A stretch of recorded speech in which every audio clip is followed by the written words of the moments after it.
A service of KIBMradio.com, the Internet's home for an all old-time radio.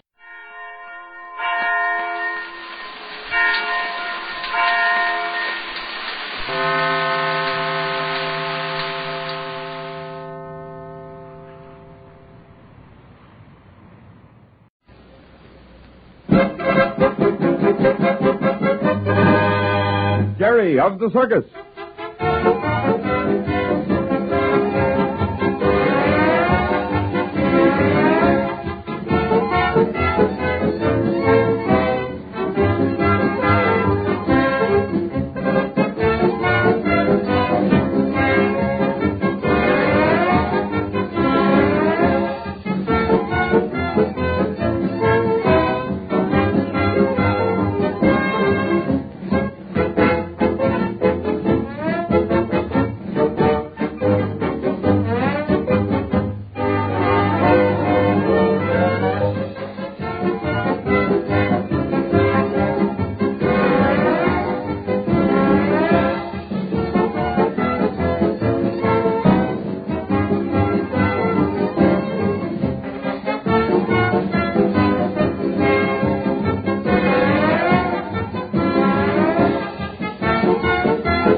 For Jerry of the Circus. Hello, Aga. Here's your friend, Major Mite again. I got some more bananas for you. Nice, chimpanzee. Here you are. Come on, Aga. Gonna let you out of your cage. Nice, Aga. Quiet. I want you to go over there to the wardrobe tent and muss up Clara's things again. But no more stealing. You get me into real trouble if you keep taking things the way you've been doing. Just throw things around so Clara will have to clean it all up. And when you get back here, I'll give you the rest of these bananas. Hurry now, come on. I told Clara I'd make her trouble, and I'm doing it. Slight me, 'cause I'm a midget. Put me off, 'cause I'm little, will she? I just hope that chimpanzee fixes up her tent so it'll take her hours to straighten it out again. I was sure smart to think of getting Aga to do this for me. No one will ever figure out it's me who's letting her out of the cage at night. Clara will rue the day she ever mistreated me. Uh-oh. Flash a light. What was that? Somebody in the tent. I hope they don't catch her. Aga! Hurry up, faster. Oh, hurry, Aga, hurry. Here, get in your cage.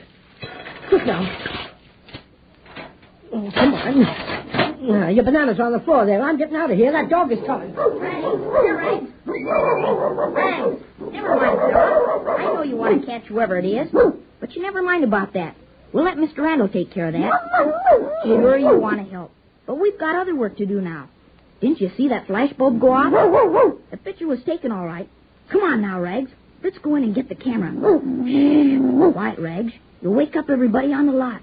You want to do this all by yourself. Oh, here's the camera. Now let's take it over to Jack Hastings. He's generally working late in his wagon. Come on now, let's run. Come on, Rags. This way, Rags. Over here. Look, there's a light in Jack's wagon. He's there. Hello, who is it? It's Jerry. Come in, Jerry. We got it, Jack. Got what? Here's your camera. The picture's been taken. Good boy. I'm just developing the pictures that I took the animals. Then you can develop this picture? Yeah. Rags and me, well, we saw somebody go in Clara's tent, but it was so dark we couldn't make out who it was, and he wasn't in there 1 second until the flash went off. Are you sure about this, Jerry? Sure. Wait until you develop the picture. You'll see. Here, I'll get this plate out of the camera, and we'll get the thing developed. My trick worked, didn't it? Looks like it did, Jerry. Let's dip this in the soup here and see what kind of a picture we got. Into the soup? Yeah, Jerry, that's what we call this developer. I bet it wouldn't be good soup to eat, though. I'm afraid not. You'd most likely have a pretty sick stomach if you ate any of it. It's acid. Look, the picture is coming out now. Yeah, just another minute now. Can you make it out yet? Not quite. Wait a second here. Say, it looks like this is going to be a picture of an animal. No, honest? Look at that. It's a chimp. Let's wash it off now. Let me see. I'll hold it up to the red light here. Can you see it all right? Yes, sir. You're right, Jack. It is a chimp. It's Aga. Yeah, it's Ag, all right. And the picture was taken just as she was opening Clara's supply cabinet. Caught in the act that time. I wonder what Mr. Randall will do about this. I guess the thing to do is to find out who's letting her out of the cage. Can you print up a picture now? Not yet, Jerry. I'll have to wait until this negative dries first. It should be dry before I turn in tonight. I'll make a print of it then. Then will the picture be ready in the morning? Sure thing. First thing in the morning, you can show it to Mr. Randall. Say, what are we doing with the lights out? We can turn them up now. There, that's better. Why did you turn them out in the first place, Jack? Well, they have to be turned out when I develop film. If I expose the film to light, it spoils it, and the picture would disappear. This dim little red light here is as strong as I dare have. There's a lot to your business, isn't there? Yeah, there's a lot to every part of the circus, Jerry. Each job done well goes to make a smooth-running show. I'll bet I'll know all about it someday. You will if you stay with the show. But I'm afraid you'll be a whole lot older. It sure is interesting, every bit of it. Do you think it's so interesting that you should be losing all this sleep? It's pretty late for you to be up. Golly, I forgot. I guess I'd better be getting to bed. I'll have that picture ready for you first thing in the morning. Supposing I come right over here right after breakfast, and then you and I can go show it to Mr. Randall. Good idea, Jerry. I'll be here waiting for you. Here, Eggs. Come on, we're going now, Eggs. Looks like he'd just as soon sleep on the floor all night. Rags. Well, all right, then. Come on. Good night, Jerry. Good night. See you right after breakfast. Okay, Jerry. Bye, Rags. Shh. Quiet, Rags. Good night. Well, Rags, old boy, this Mr. Randall will get a surprise when he finds out we got a picture of Ag in Clara's tent. I'm going to get up early and be the first one in the mess tent for breakfast. Then right to Mr. Randall we go with the picture.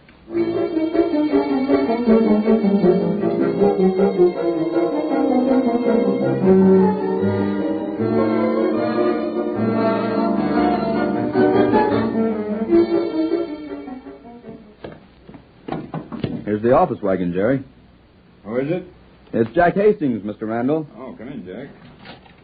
Oh, good morning, Jack. And Jerry, too. What brings you two around here so early? We got it, Mr. Randall. You've got it? You've got what? We've got the picture. What is it? What are you talking about? I guess we'd better start at the beginning, Jerry. Okay. You tell him. Jerry here got an idea on how to catch the prowler that's been getting into Clara's tent. He and I set up a camera with a flash bulb yesterday, and last night the guilty one had a picture taken. Well, of all things, pretty good, pretty good. Here's the picture, Mr. Randall. Well, say, what is this, a joke? No, sir. That's the picture that was taken in the wardrobe tent last night. Why, this is Aga, our prize chimpanzee. And that's the prowler that's been bothering Clara. Well, how can this be? That's the story, all right. That picture doesn't lie. You can see it was taken just as she was trying to open that supply cabinet to Clara's. Well, I can't see how she's getting out nights. Since she can't open that cage of hers by herself. There's just a bolt on the outside. But she can't get her arm through the screen to get at it. Come on. Let's go over to Clara's tent and see what we can find out. Looks to me like somebody's letting her out. Well, that's what's happening, all right, and I don't like it. Looks like your detective work has really uncovered something, Jerry. I can't see a reason for it. What I mean is, who'd want to let a chimp out at night? Well, that's what we're going to have to find out. Aga wouldn't hurt anybody, would she? Oh, I hardly think so, Jerry. Aga's gentle and as tame a chimpanzee as I've ever seen, but... Well, this is certainly funny. There's Clara now, just going into her tent. Oh, yeah. Clara? Morning, Mr. Randall. Good morning, Clara. Morning, Jerry and Jack. Yeah, did you find anything missing this morning, Clara? Why, I don't know, Mr. Randall. I'm just getting here myself. Well, let's have a look around. No, I guess everything's in its place. Wait, that door to my cabinet's open. I'm sure I had it bolted when I left here last night. Anything else, Clara? Not that I... Say, look here. What is it? My gold thimble and my buckles and jewelry. Whoever took them the other night must have brought them back. Land sakes, I'm sure glad to get that thimble back again. It was my grandmother's thimble. The plot thickens, Mr. Randall. This is like a nightmare. The camera worked last night, Clara. It did? Oh, yes, I forgot. Here, Clara, take a look at this picture. That's who's been getting in here nights. Well, sakes alive. A chimpanzee. It's Aga. Sure enough. And that explains how the cabinet got open. The picture was taken just as she started to get into it. And when the flash went off, it scared her. That's why she didn't stay long enough to take anything or upset your things. But that doesn't explain how my thimble and jewelry got back here on my workbench among these scraps of silk. Whoever is letting Aga out is probably the one who returned your things. What do we do next, Mr. Randall? Well, the first thing I'm going to do is have an extra heavy padlock put on Aga's cage. And that'll give you assurance that you won't be bothered anymore, Clara. Heavenly days. If I didn't see this picture with my own eyes, I'd sure think someone was daffy around here. A chimpanzee of all things. I've got to run along now, Mr. Randall. Got a big day ahead of me. All right, go ahead, Jack. And thanks for helping Jerry out with the camera idea. We've got something to work on now. Okay, Mr. Randall. So long. Goodbye, Jack. See you later. Goodbye, Jack. Well, Jerry, I guess we'd better see about getting that padlock put on Aga's cage and see what else we can find out. I hope you can get this all cleared up, Mr. Randall. Oh, we will. Jerry's a pretty good little detective. And with his help, we'll get right to the bottom of this. I'm sure thanking my lucky stars I wasn't around when that chimpanzee got in here. Those critters scare the daylights out of me. I take it you don't like any of the monkey family, huh? No, nor any other beasts of the jungle. Dogs and cats is all I ever be caring for. Clara! Here comes Major Mite. Clara? Oh, well, good morning, Major. What's all the excitement? Oh, good morning, Mr. Randall. Clara, you give me my watch. Your watch? Oh, don't try and make me think you haven't got it. Come on. Come across with it right this minute. I won't stand for any foolishness. I don't know what you're talking about, Major. You mean to stand there and tell me you haven't got my watch? I certainly do. I haven't ever seen your watch. What is this? What's this all about? When I brought my satin coat to Clara, I had my watch in the pocket. I know it was there, and now it's missing. She's got it, Mr. Randall. I tell you, she's got it. I have no such thing, Mr. Randall. Now, wait a minute. Take it easy. Let's get this straightened out. There's nothing to straighten out. I demand that you return my watch to me, Clara. I haven't got your watch. It wasn't in your coat pocket. It was so, and I want it back. That was the watch the King of Romania gave me when I did a command performance for him. I want it back. You hear? Give it to me, Clara. Mr. Randall, believe me, I haven't got the Major's watch.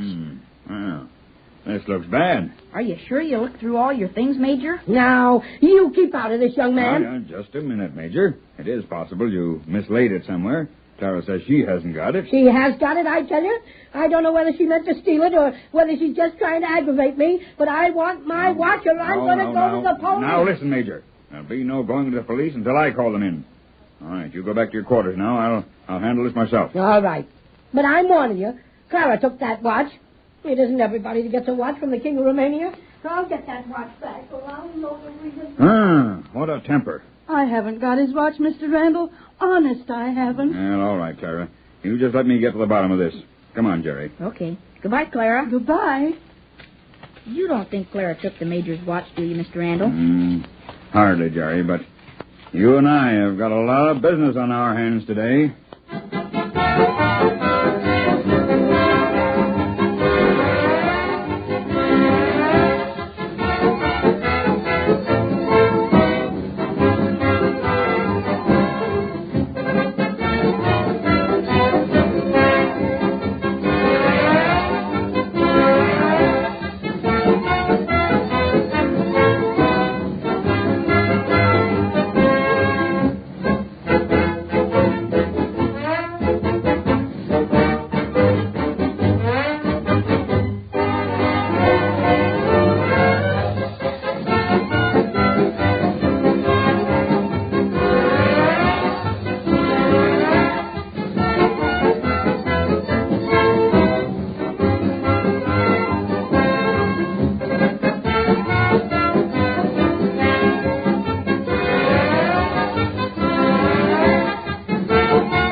Palmolive Soap, your beauty hope, and Luster Cream Shampoo for soft, glamorous, caressable hair bring you Our Miss Brooks, starring Eve Arden.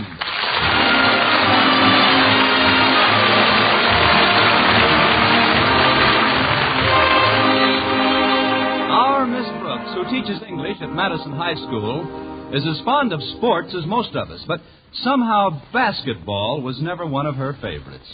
It isn't that I don't like basketball. I just hate it.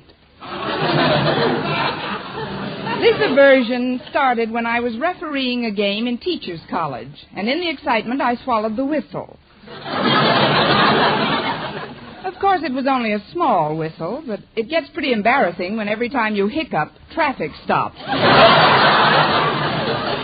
Anyway, last Wednesday morning, Mrs. Davis, my landlady, woke me a full hour earlier than usual.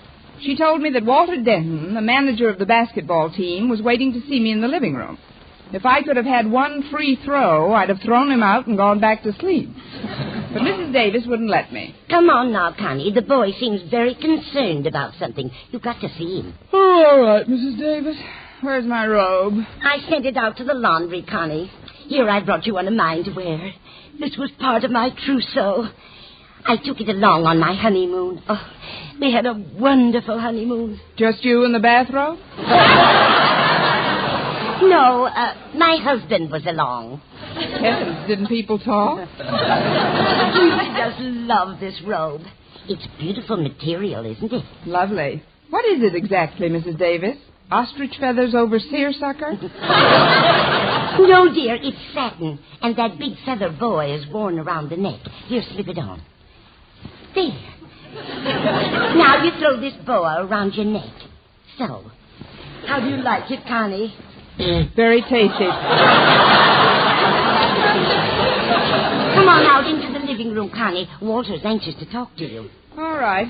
But I don't know why he has to drop around in the middle of the night like this. Here we are, Walter. While you're chatting to Miss Brooks, I'll fix us all a bite of breakfast. Oh, thanks, Mrs. Davis. Greetings, Miss Brooks. What brings you out so early, Paul Revere? British want their colonies back? Normally your witticisms would tickle my risibilities, Miss Brooks. But this morning I've got to talk to you about something that's... Where did you go? This boa just blew across my face. Just what is your problem this morning? Well, it's not really my problem, Miss Brooks. That is, it isn't my personal problem. But as the manager of the basketball team, I'm in big trouble. Is something wrong with the team, Walter? Oh, not the whole team, Miss Brooks. It's just Stretch. All right. There, now what's the trouble? No, you don't understand, Miss Brooks. Stretch is our star player, one of the best forwards we've ever had. And he may not be eligible for the big game with Clay City High tonight. And that's why you've got to get in there and pitch. Well, I'd love to help out, Walter, but I'm afraid my middy blouse and bloomers must be moth-eaten by now. Now, here's what... better blow again, Miss Brooks. It's back. Thanks, Walter. Breakfast nook, you two. Everything's ready. Coming, Mrs. Davis. We can continue this later on, Walter. Come on, let's eat. Well, I had breakfast before I left the house. Oh, then would you rather wait in the living room? Oh, no, that was over a half hour ago. Hi, Mrs. Davis. Where do you want me to sit? Oh, just sit right down here on my left, Walter. There. Now, would you like some eggs after you've eaten your oatmeal? Well, as I just told Miss Brooks, I already had some eggs and oatmeal at home. Oh, I see. So I'll just have some French toast. You must come over for dinner some night after you've had dinner. I'll make you some in a jiffy. Just drink your juice meantime. Say, this orange juice tastes rather peculiar. Now, that's because you're drinking it through that boa. Better blow again. Thanks. Now, to get back to my dilemma, Miss Brooks. Couldn't we dilemma after breakfast, Walter? I'm sorry to bother you like this, but I'm afraid it's imperative. You see, Mr. Conklin's made a rule that anybody who fails a subject is ineligible for any sports until he's passed the first test of the new semester in the subject which he failed. And Stretch failed last term. So? So with a teacher Stretch has in English who's giving him the test this term, he doesn't stand a chance of passing. Who has he in English? Old Lady Enright. I mean, Miss Enright. Well, I'm sure Miss Enright's a very capable teacher. Well, here we are, some nice French toast. I made it from a famous Turkish recipe. A Turkish recipe? Yes. The Turks are famous for their French toast, you know.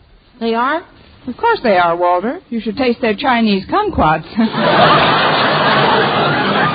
Can I help you, Walter? I don't want to stuff myself, Mrs. Davis. Those 3 pieces on the end will be plenty. And now about Miss Enright. I don't think it's fair for her to give Stretch a test. I heard she was jilted by a basketball player years ago. Walter, you shouldn't talk that way about Miss Enright. Just because someone doesn't reciprocate the affection of someone who's fond of them doesn't make the person who's fond of someone a monster. And I got that sentence from an old Turkish recipe. Say, Miss Brooks, speaking of someone not reciprocating someone's affection, have you heard from Mr. Boynton lately? Ouch. Get those punches up, Walter. Let's forget about Mr. Boynton for now. Just what is it you want me to do? Well, I was talking this over with Harriet Conklin, and we decided to get Stretch transferred out of Miss Enright's class. Of course, this means somebody's got to work on Harriet's old man. Look, Walter, Harriet's father happens to be our principal. You will kindly refer to him as Mr. Conklin. I'm sorry, Miss Brooks. Well, Harriet and I and Stretch are supposed to meet at school this morning, and that's why I'm here so early, to discuss getting Stretch out of Miss Enright's class and into yours. Into mine? But you know how crowded my class is now. Every time I enter my room, it looks like payoff night at a pyramid club. Oh, come on, Miss Brooks. We got to hurry down to school and meet Harriet. Now, there must be a way to get Stretch into your class so you can give him the test, while I, as manager of the team, sit across the aisle from him and give him moral support.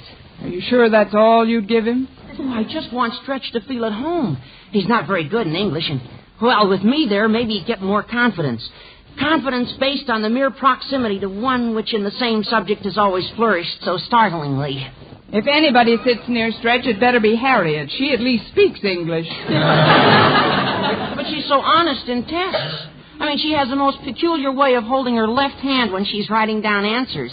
All you can see is her elbow. Oh, not that I ever tried to copy from her. Oh, no, of course not. It was just a coincidence that after the final exams last term, your neck was so far out of joint you looked like a Balinese dancer.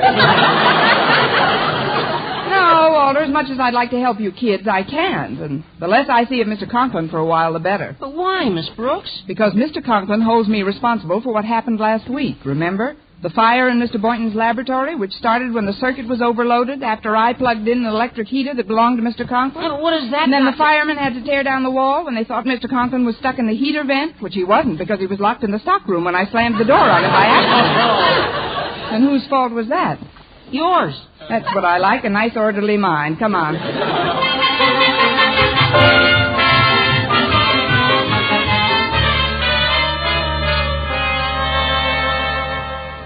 And so you see, Miss Brooks, without Stretch on the team, we'll probably lose the biggest game of the year. But what can I do about it? Oh, I told you, Miss Brooks, you can work on Harriet's old man. Walter, I told you not to use that expression. Okay, Mr. Conklin.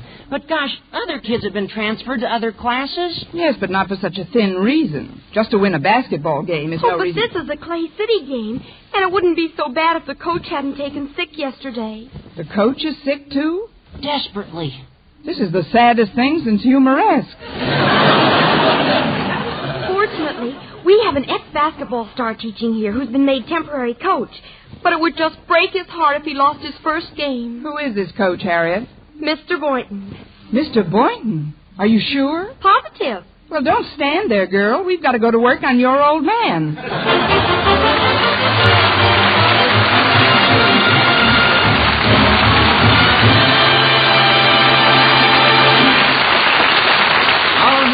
Starring Eve Arden will continue in just a moment, but first, here is Vern Smith.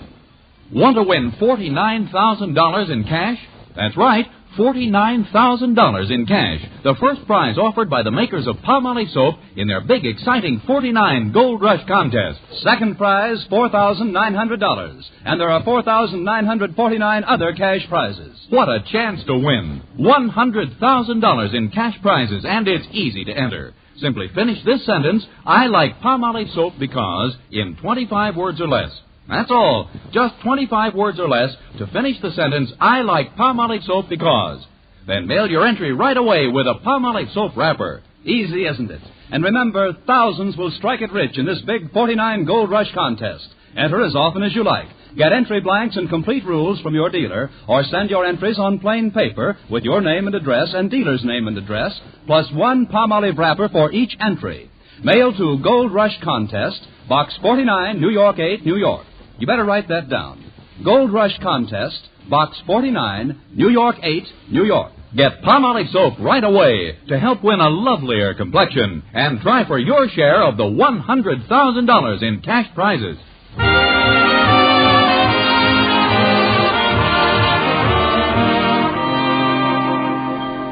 Well, I realized that some ancient gossip about Miss Enright's prejudice against basketball players would never cause Mr. Conklin to give Stretch a transfer. But after a brief council of war during study period, I hit upon what seemed like a pretty good plan. I would tell Mr. Conklin that the boy was unhappy in his class because his fellow students were picking on him, as I told Walter and Harriet.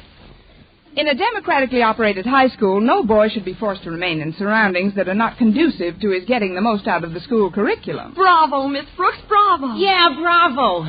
What did you say? Now, when Stretch gets here, we'll have to find out just what annoys him the most in his English class. Oh, that's him now. Come in, Stretch. Hi, Stretch. You know Miss Brooks. Hi. Hi. We haven't too much time, so I'll come right to the point. What bothers you in Miss Enright's class? Bothers me?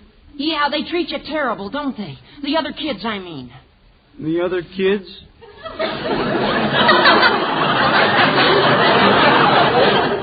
They pick on you and call you names, don't they? Names?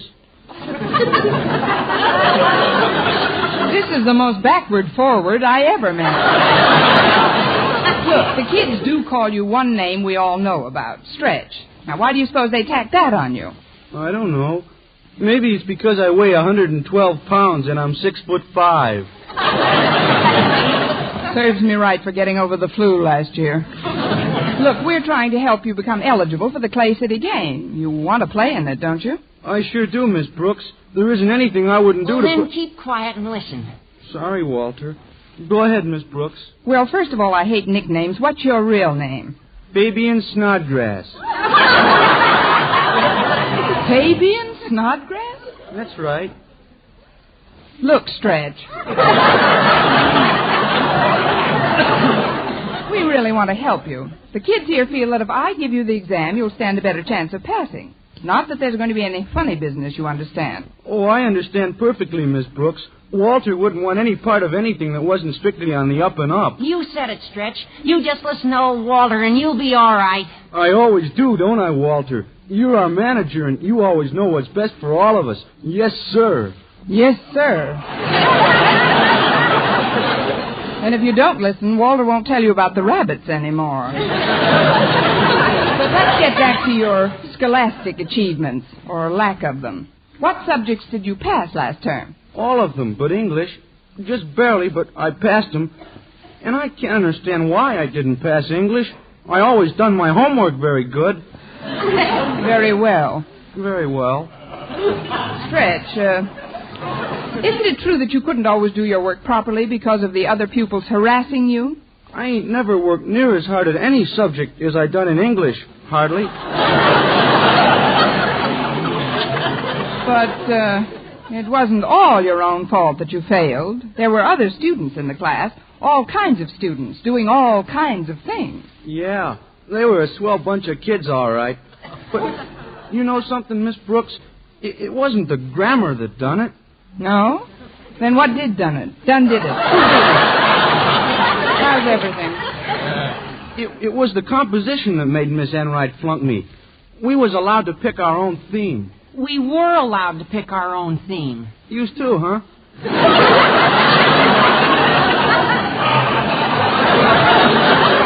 Like I said, we could write about anything we wanted, so I got my idea off on the radio.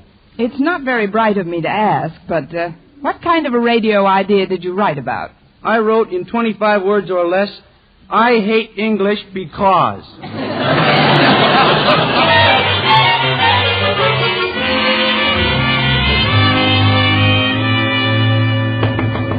Come in. Good morning, Mr. Conklin. Can I speak to you for a moment? If you know how to speak at all, you can. But if it's permission you want, you may. Sorry, Mr. Conklin. I haven't taken English since I was a girl. But I'd like to request a transfer for one of the students here. He's in Miss Enright's class at the present time. But, Miss Brooks, the new term has already started. You know we can't issue any transfers at this late date. Oh, but this case is extraordinary, Mr. Conklin. A boy's life is being made miserable by his classmate. What boy? Fabian Snodgrass. They call him all sorts of names. Anything worse than Fabian Snodgrass?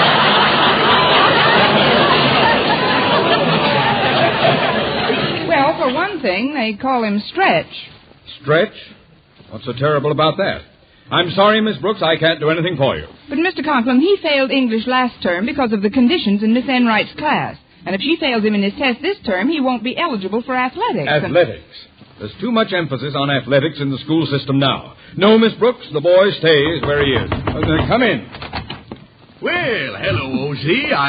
I'm sorry. Didn't know you were busy. Oh, come in, J.B., come in. Miss Brooks, this is Jason Brill, principal of Clay City High. How do you do, Mr. Brill? How do you do, Miss Brooks? What brings you all the way to Madison, J.B.? Well, everything's running so smoothly at Clay City, I thought I'd drop over and find out how things were with you. I heard you had a fire over here last week. A fire? Oh, it was nothing at all, really. No, indeed. Some teacher just blew a fuse, that's all. Yes. You got yourself locked in the storeroom, too, didn't you? Perhaps you'd better go into my inner office, if you'll excuse us, Miss Brooks. But I still want to talk to you, Mr. Conklin. I'll talk to you later. Just wait here in my outer office. All right, Mr. Conklin, I'll wait right here. You sure I'm not disturbing you, Osgood? That teacher out there, a pretty bit of baggage, isn't she? Yes, she is. I'd like to check her sometime.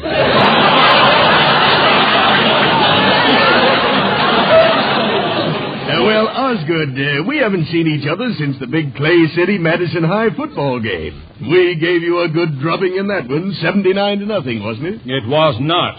It was 78-0. But we had a good excuse for losing that one. Yes, I know. Your team showed up. That was nothing to what our basketball team is going to do to you tonight. Why, we should win by 40 points. What? Why, we'll wipe up the gym with you. You care to make a little wager on that, Osgood? I'm not a betting man, and you know it. Oh, come on, Osgood. Just to make things interesting, how about a nice new hat to the winner? Well, I do need a new hat. You're on, J.B. Fine. Well, I'll be running along now. See you at the game tonight. May the best team from Clay City win. No, you haven't a chance.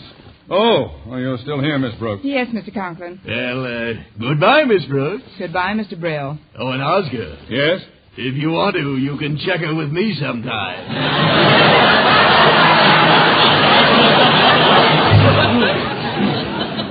Old reprobate. Now then, Miss Brooks, come to the point. Just what do you want me to do about this, Stretch Snodgrass. Just because a kid happens to be a star basketball player is no reason for other kids to make fun of him. I'm sorry, Miss Brooks. I can't change the rules in the middle of a semester just on account of some star basketball player. After all, there are other students in this school who did you say star basketball player? Yes, sir. And if he passes a test today, he's eligible for the game tonight? That's right, Mr. Conklin. And your own daughter Harriet and Walter and everybody seems to think that he'll have a better chance if I give him the examination. Miss Brooks, in a democratically operated high school, no boy should be forced to remain in surroundings that are not conducive to his getting the most out of the school curriculum. I'll have him transferred at once. There's just one thing I insist on. Yes, Mr. Conklin? The test must be absolutely impartial. At Madison, we have just one standard procedure, one examination. With liberty and justice for all.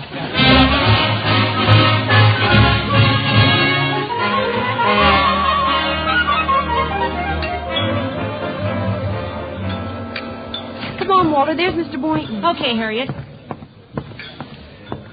Pardon us, Mr. Boynton, but the cafeteria's pretty packed today. Oh, yes, I know. Why don't you sit at this table with me? Now, that's what I call taking the bait. Thanks, Mr. Boynton. We wanted to talk to you before Miss Brooks came up.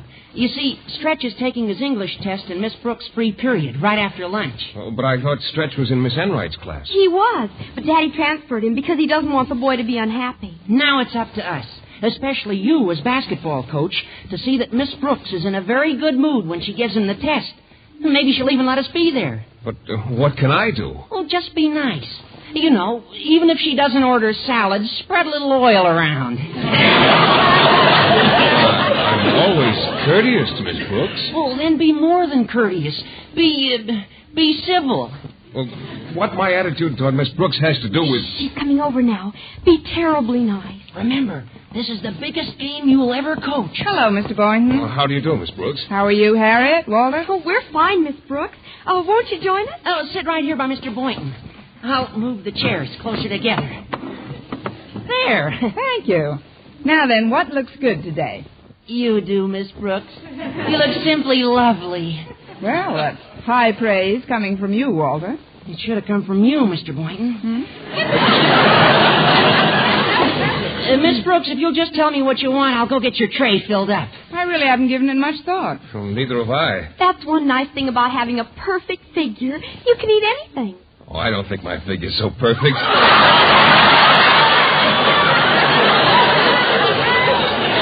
Not you, Mr. Boynton, Miss Brooks. Here, let me wipe off the table in front of you. No, pass me those glasses of water, will you, Walter? Yeah. Thank you. Here's one for you, Miss Brooks. Oh, here, Miss Brooks. Take my knives and forks, too. I'm not hungry just yet. I am. I'm starved.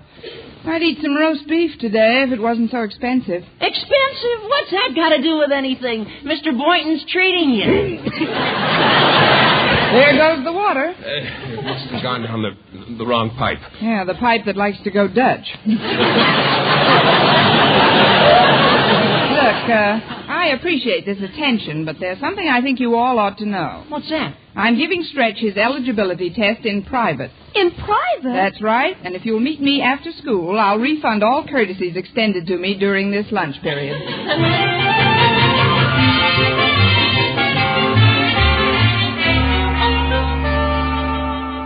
Now, Stretch, you say you've completed the written portion of the examination? Yes, ma'am.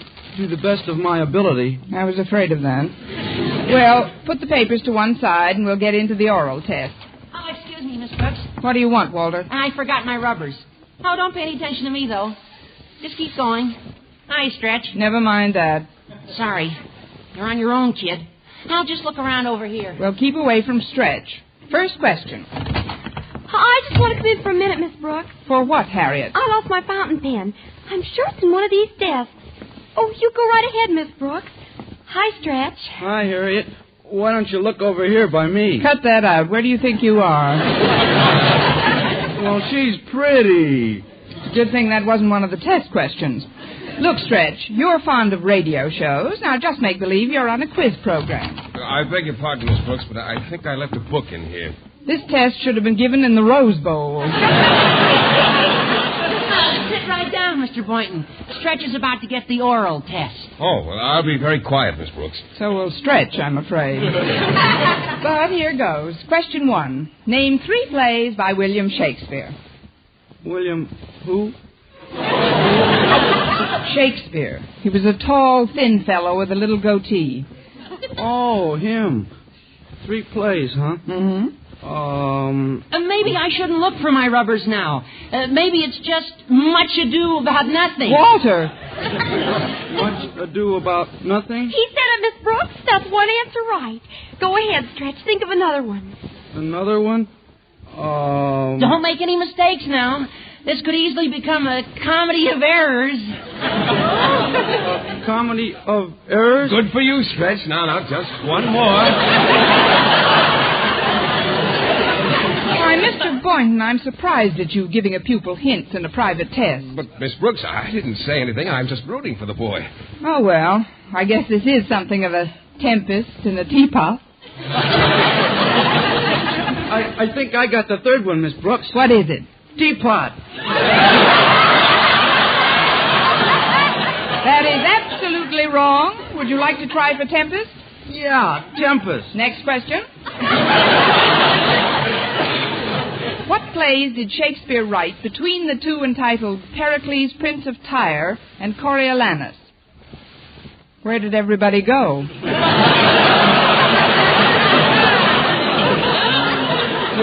Would you repeat the question, please? Certainly. What plays did Shakespeare write between the two entitled Pericles, Prince of Tyre, and Coriolanus? Well, don't stand there. Think, boy, think!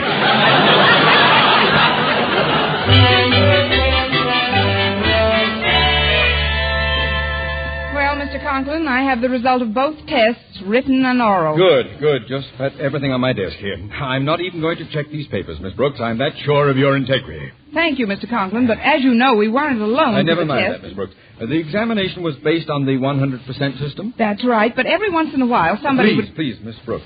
It's all done with. Passing is 65%, is that correct? Yes, sir. Fine. Now, what was the boy's mark? 39. Miss Brooks, I would like you to jot down my latest ruling on eligibility for athletic activities. Proceed, Mr. Conklin. No student who has previously failed a subject will be eligible for any athletic team if he fails the first 2 tests in any term. Mr. Conklin, may I say that I have never seen such touching concern for the hopes and ambitions of Madison students. Well, thank you, Miss Brooks. I remember when I was a boy and one more thing, Mr. Conklin. Yes? When you get your new hat, wear it in good health.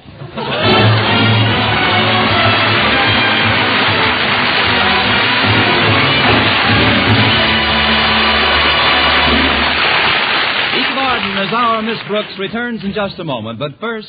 Dream girl, beautiful luster cream girl. Tonight, show him how much lovelier your hair can look after a Luster Cream shampoo. Only Luster Cream brings you Kay Daumit's magic formula blend of secret ingredients plus gentle lanolin. Gives loveliness lather even in hardest water. Glamorizes your hair as you wash it. Luster Cream, not a soap, not a liquid, but a dainty cream shampoo. Leaves hair fragrantly clean, free of loose dandruff, glistening with sheen. Soft, manageable, gives new beauty to all hairdos or permanents. 4-ounce jar, $1. Smaller sizes, either tubes or jars. Tonight, try Luster Cream shampoo and be a dream girl, beautiful Luster Cream girl. You owe your crowning glory to a Luster Cream shampoo. And now, once again, here is our Miss Brooks. Well, we gave the Clay City team a pretty thorough drubbing. And right after the game, I congratulated Mr. Boynton. Honestly, Mr. Boynton, I thought you did a superb job of coaching. Oh, thanks, Miss Brooks, but the kids deserve most of the credit. They played a great game. Yes, they did. You know something, Mr. Boynton? I haven't been so excited at a basketball game since I swallowed a whistle in Teachers College. Well, Miss Brooks, that's pretty serious. What did you do about it? Nothing, but I intend to see a doctor about it one of these days.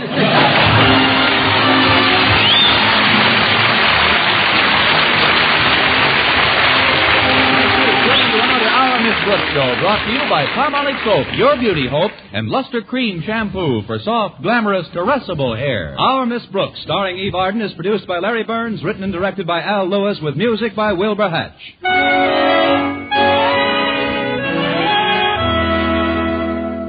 Men, do you shave with a lather or brushless shave cream? Palmolive shaving cream comes both ways. And whichever way you prefer to shave, you'll find that using either Palmolive brushless or Palmolive lather shaving cream can bring you more comfortable, actually smoother shaves. Here's the proof. 2,548 men tried the new Palmolive way to shave described on the tube.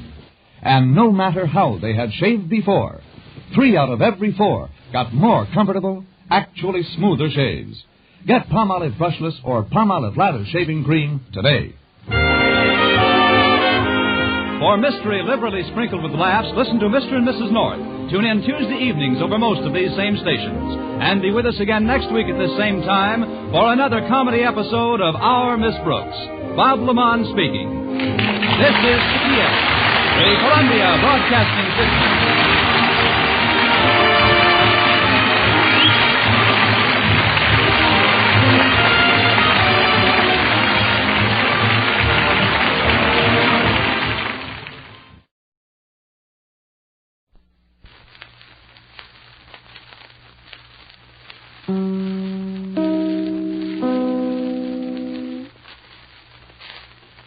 WEAF, New York.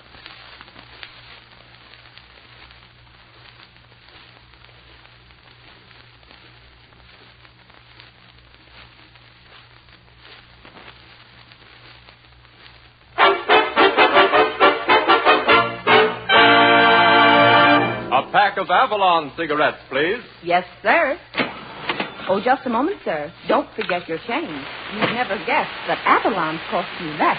So why not always travel on with Avalon?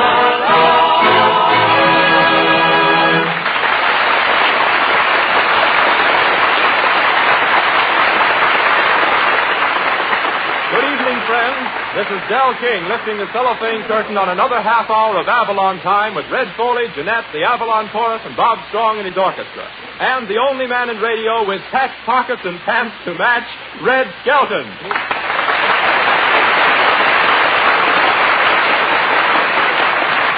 Thank you, and good evening, ladies and gentlemen. Listen, Del, there's no patches in my pants. That's a shadow. That's the first shadow I ever saw with a seam. Good old Del King. Half man, half mustache. Hey, Skelton. Yes, Mike. Are you a college boy or did a horse step on your hat? Yeah. Listen, microphone, you better be good or you won't go to heaven. I'd just as soon go where you're going.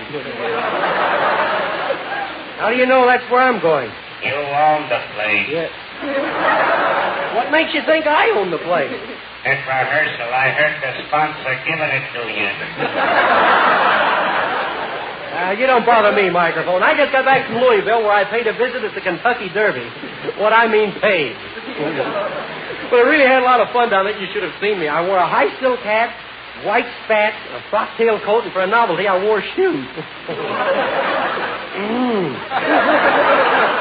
I was with Mr. Avalon, our sponsor. He'd tell a joke and I'd laugh. I'd tell a joke. And he'd tell a joke and I'd laugh. The sponsor really liked me, though. He really did. He invited me over to his private box and let me run errands all afternoon. I love horses, though. I have a horse called Dictator. He thinks he's a thoroughbred, but he's a big jackass. See, this horse of mine is really a lovely horse to ride, but he's so skinny. I ride him 3 miles, and I'm knock-kneed for 3 weeks. But down at the race this year, they had some lovely horses, and do I pick them? I pick horses' names out of a hat. Pug hat. I picked one winner out of the whole race. That horse was so long, he came in first, second, and third. But the next race, I lost the money that I won. I had a hunch that horse would lose. When the horse I picked jumped over the fence, borrowed my newspaper, and started reading the one ads to the jockey. That horse was so old that after the race, a milk wagon chased him for 3 blocks. But the next race, I really picked a Lulu. That horse was slow. I should have known that horse was slow the minute the jockey came out dressed in a nightgown. And what a bad loser that horse was. No, after the race, he walked over to the winner and he says, "Hey, you, we'll settle this out in the alley." But on the way home, I found out why they say racing is the sport of kings. Pop told Mom how much he lost, and she crowned him. Well, I think I've been trotting around the track long enough. I'll turn the track over to Red Foley from the hair, the same color. And he's got those funny old hills to smooth out. Take it over, fella. Weather's clear, track's fast. There you are.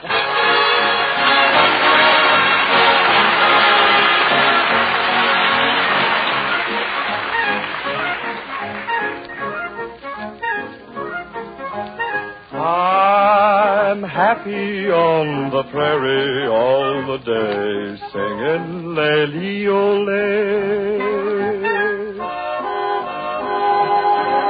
And the funny old hills sing back to say, lady-o-lady-o-lady-o-lay, from far away.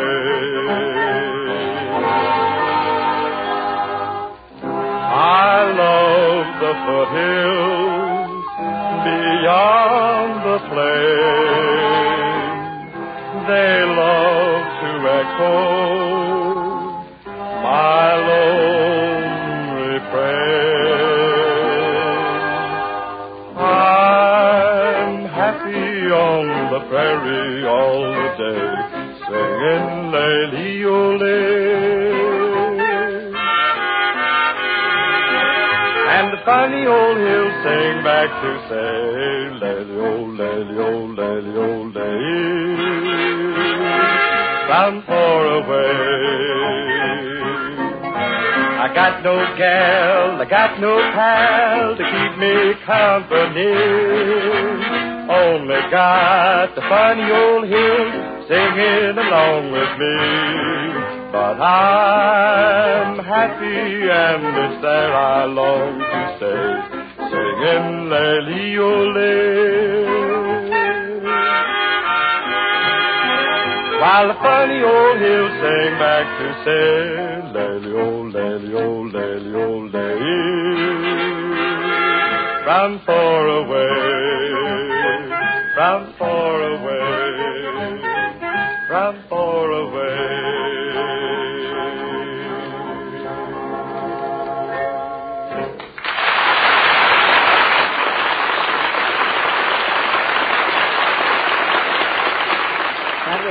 Swell there, Red Foley. And now for a point in economy, Del King for Avalon. Ladies and gentlemen, when you make a purchase and find out later you could have bought the same identical quality for less money, well, you feel that you've been taken advantage of, don't you? Well, friends, don't let this happen to you on your cigarette purchases.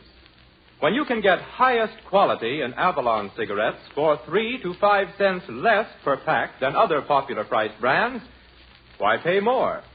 Why don't you give yourself the benefit of that saving? And I'm not just talking about pennies, because that difference on every pack of cigarettes you smoke turns into many, many dollars in a very short time. Yes, Avalon's cost you 3 to 5 cents less, but you'd never guess they cost you less. 100% union-made from a matchless blend of choice Turkish and domestic tobaccos, they have a quality equal to or better than any cigarettes you've ever smoked, regardless of price, regardless of brand. You have so much to gain in Avalon.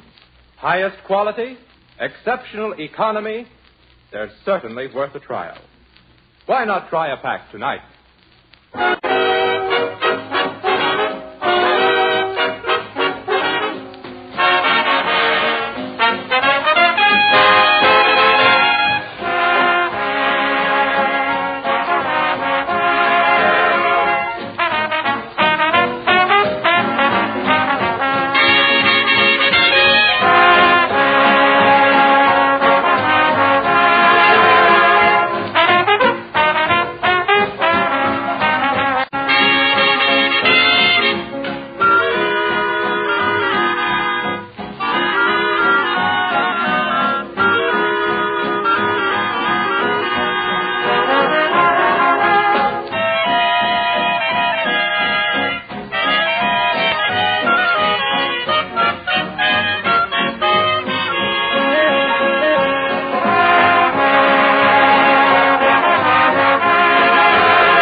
Bob Strong, the boys fling, and the angels sing.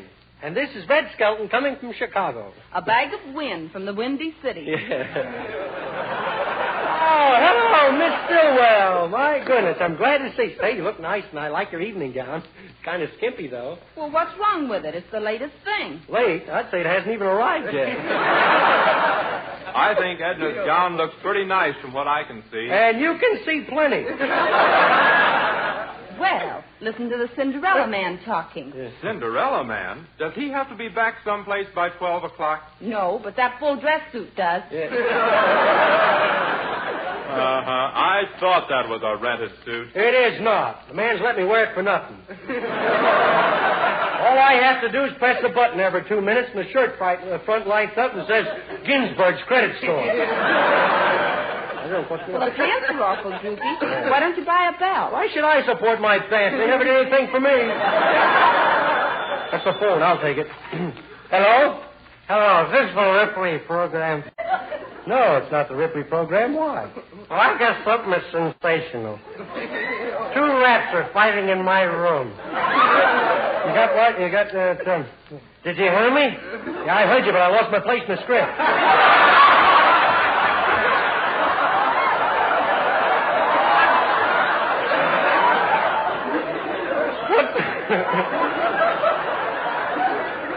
What's so remarkable about 2 rats fighting in a room?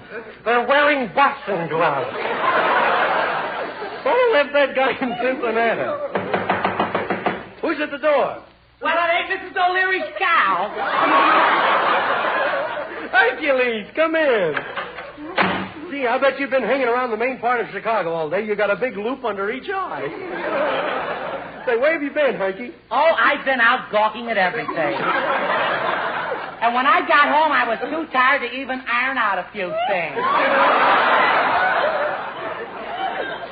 Why don't you send your stuff to the laundry? Well, I don't think there's any laundries in Chicago, Mr. Skelton. Why? Well, I read something about the rain washes out Chicago socks. On your sightseeing tour, did you see the Wrigley building, Herky? Oh, yes, I did, Miss Stillwell. But you know, I think it's a fake. Why, I stood there 3 hours and it didn't wriggle an inch. What have you got? Oh, I'm a newspaper reporter. Yeah? And they sent me down here to interview you. It'll be a good publicity stunt. Oh, I don't care much about publicity. Well, then, for heaven's sake, let go of my coattails. Have you interviewed many people, Herky? Oh, I'll say I have. Why, I just interviewed a big meat packer who's getting a divorce because his wife talks too much. Yeah. And what a headline that'll make. Meat packer cans tongue.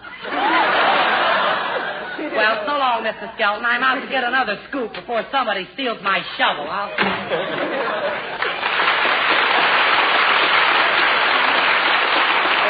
good old Herky. What a newspaper man. He probably thinks the free press is valet service on the house. Hi there, Skelton. Oh, hiya there, Red Foley. Say, how do you find Chicago? Oh, that's easy. I just get off the train where the sign says vote for Kelly. Did you see me down at the station? There's a big delegation there to meet me. Hey, did they give you the key to the city? No, they gave him a one-way ticket to Vincennes. They did not. One guy took my picture. Yeah, and another guy took his fingerprints. Yeah. Say, where will I find the Corn Exchange building? Is this it? Uh-oh, there's a gag coming that ain't in here. What? Well, here I come, Mr. Bone. What makes you think this is the Corn Exchange building? Well, I see 2 grain brokers out in the audience bidding for this script. How about that? That guy Foley's gone out and got himself a writer. Who is it, Jenny Baker? Go ahead. Say, Skelton, are you going to stay in my room again tonight? Well, I was planning on it. The 5-year plan, if I ever heard one. Hey, Skelton. Yeah, what is it, Duff? You haven't met Bob Strong. No, I've been looking him over, though. He don't look so strong to me. Oh, no? Well, you ought to see him tear through a telephone book with his bare hands. Well, that's nothing. You ought to see Skelton tear through the Grand Central Station with his bare feet. Well, bring him over here. Okay, Red, but first I want to tip you off about him. He's quite the man about town, a devil with the ladies and all that sort of stuff. Yeah? So be prepared. Well, what do I look like, a country bumpkin? And don't yes me. Bob Strong, come on over and meet Red Skelton. Hiya, Skelton. Hiya, Bob. Hey, what part of the company did I take over? Well, what part of the company did you take over? What do you mean? Well, Fred Allen has Van Steeden. Jack Benny has Phil Harris. Now, you need my help. Yeah. You're slipping. Slipping? I ain't been anywhere yet. Gee whiz. Well, I just thought I'd tip you off, Skelton. You're in Chicago now. Put me wise, huh? You don't have to start that stuff with me, brother. It ain't my first time to a big city. Oh, no? Skelton got off the train, took one look at a skyscraper, and yelled, "Timber!" Oh, by the way, Miss Stillwell, I want you to meet Mr. Strong. Hello, Edna. Hello, Bob. Oh, well, you bet. Well, you don't have to be so formal. Say, you like to play games? Oh, yes. I love them. Funny you don't like to play games with me. Bet your nickel I can kiss you without touching you. I'll bet you can't. Bet you nickel you can kiss without touching. That's an old gag. She knows it. Everybody knows that gag. So he's going to say, oh, what are you kicking me in the shins for? Gee, I just thought you knew it, and he looks tired. Been standing over a hot orchestra all day, and... Who's playing this game anyway? Go ahead, Bob. Let's see you do it. Okay, here it comes. Oh. But you touched me. That's right. Here's your nickel. Now I knew you knew that gag.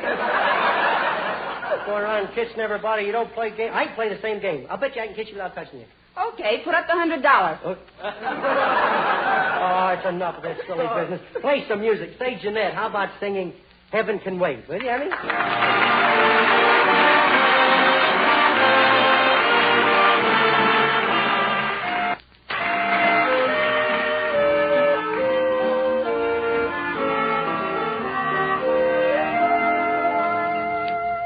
Heaven can wait. This is paradise.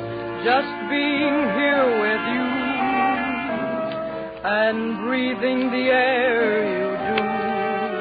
Heaven can wait. Darling, it's true. This is paradise. Gazing at all your charms. It's heavenly in your arms. Heaven can wait. You must be an angel on a visit from the sky. Now I look at heaven when I look into your eyes. Heaven can wait. This is paradise, loving the way we do. Until I go there with you, heaven can wait. You must be an angel on a visit from the sky. Now I look at heaven when I look into your eyes. Heaven can wait. This is paradise, loving the way we do. Until I go there with you, heaven can wait.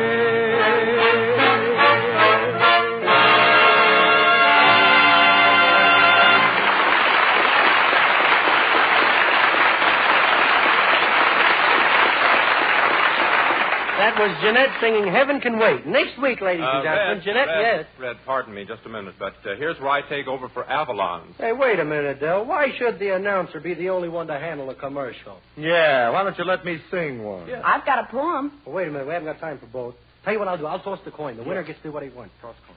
Oh, wait a minute, Red. I notice you're tossing a cent. You know, Avalon's cost 3 to 5 cents less than other popular price brands. Stop horning in, Dale. You'll get a read an announcement.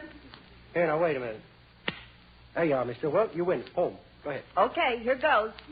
Oh, Avalon cigarettes sure are peachy. I like Avalons and Don Amici. Oh, they'll love this in Louisville. Choice Turkish and domestic tobaccos blended. I'll bet you think this poem is ended. Yeah, I bet I know it has. Take over, Del. Oh, no, wait a minute. I'm not through. A smoke so smooth, so mild, and so fine. Oh, Avalons, Avalons, you are divine. And 3 to 5 cents less. Oh, yes. You'd never guess they cost you less. So why don't all of us, next time left, ask for Avalon cigarettes? Boy, you made that last one rhyme the hard way, didn't you? And don't forget your change. That was very good. Say, you know what? We should always have a rhyme on this program because rhyme rhymes with Avalon. Yeah. Like, your hair is tawny, and are you corny? Now, if you two don't stop, I'll call me a cop. Oh, shucks, you got me doing it. Wait, well, we can't keep this up by all that's holy. I think I'll call upon Red Foley. Look, get us out of here, will you, Foley? We're high as a kite. What are you going to say? Red skies in the night. Yeah. Sing it, boy.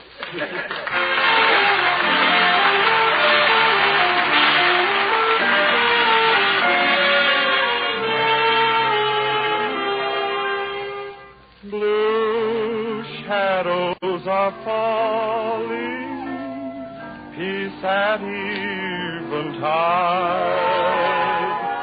and I am recalling when you were by my side. Red skies in the night are a shepherd's delight. Red skies in the night bring a vision of you, alone by a stream where the meadows are green. All I do is dream when the long day is through.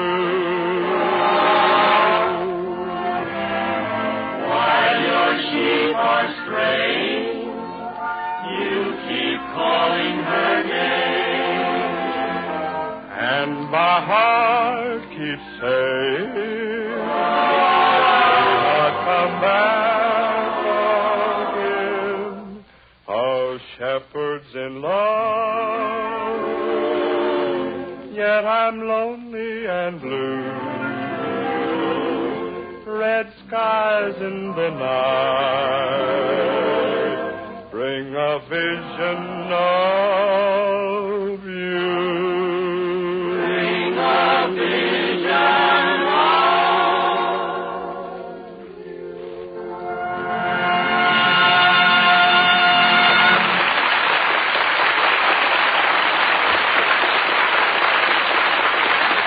It was nice going there, Red Foley, with Red Skies in the Night. And now for one of our Gaga Sagas, one of Skelton's ancestors, Napoleon Bonapart Skelton. Say, Del, you set the scene for Napoleon, will you, while I round up the cast? Okay, Red. Okay. Foxtrot, come here. What's new? It was in the spring of 1814 that Napoleon was exiled to the island of Elba. After 10 long months, he returned to France, where once again he marched at the head of his triumphant legions. As the scene opens, we find Napoleon Skelton and his wife, the Empress Josephine. The time, the fateful day of June the 18th, 1815. The place, Waterloo. Napoleon, you're driving me insane. You haven't spoken for an hour. Why do you keep standing there with your hand in your pocket? Your coat. Sometimes it helps me relax. Sometimes it helps me to think. But this time I've lost a button off my short.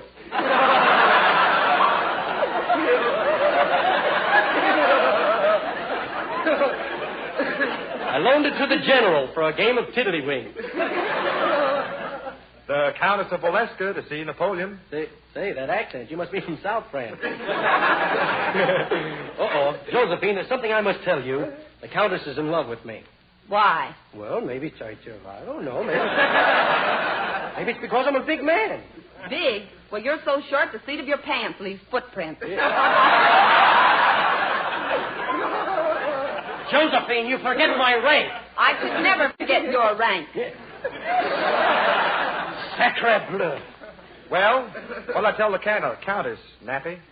Nappy? Listen, you call me Nappy again and Nappy slappy till happy. Show the countess up. Just bring her in. I'll show her up. Sacre bleu. Napoleon, as your empress, I'm asking you not to see that woman again. And as your wife, I'm telling you. Oh, if I could... Sacre bleu.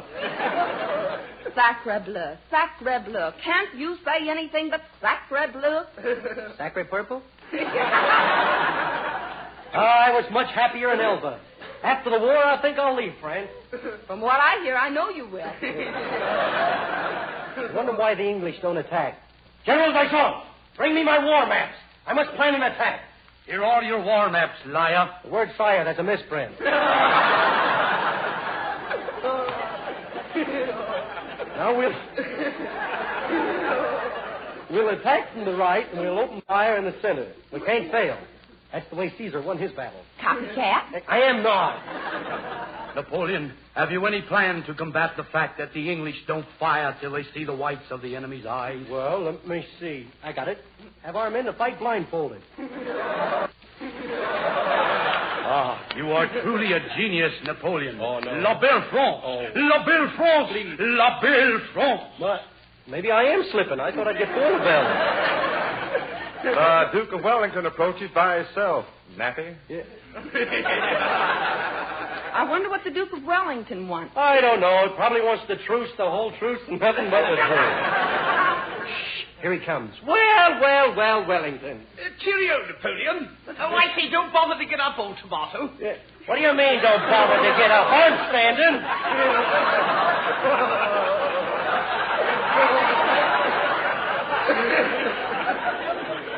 Don't be misled just because I'm short.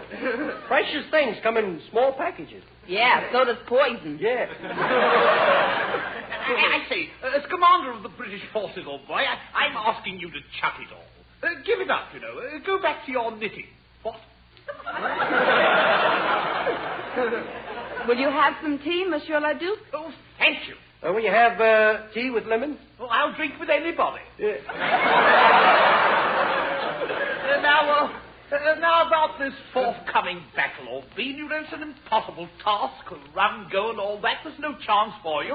Got you cornered. What? Wait, you asking me or telling me? What kind of talk is that, anyway? Here's the tea and crumpets. Want me for anything else, Nappy? Yep. You called me Nappy the last time. Grab that guy. Stand him up against the wall. Let him alone, Napoleon. He meant no harm. I know what I'm doing to this rat. Ready! Aim! You're fired! Why, the little chap's a veritable beast, what? Oh, now, look here, Napoleon. Suppose we pull a coup d'etat. You wouldn't dare.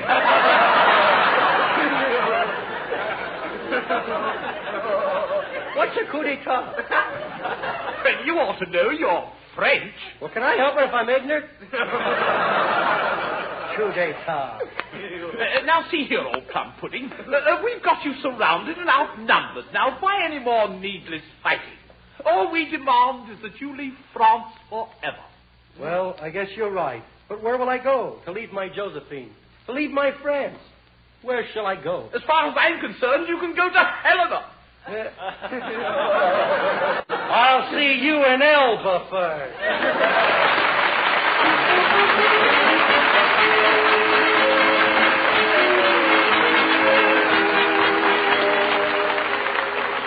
We hope you've enjoyed tonight's show, and we cordially invite you to be with us next Saturday evening at the same time when the Brown and Williamson Tobacco Corporation will again present Avalon Time. Del King speaking. Good night, everybody.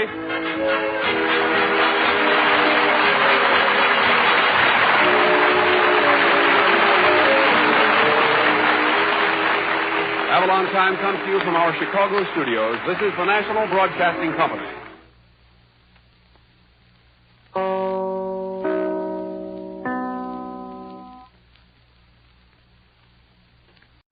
Ladies and gentlemen, the secret word tonight is dress. D-R-E-S-S. Really? You bet your life.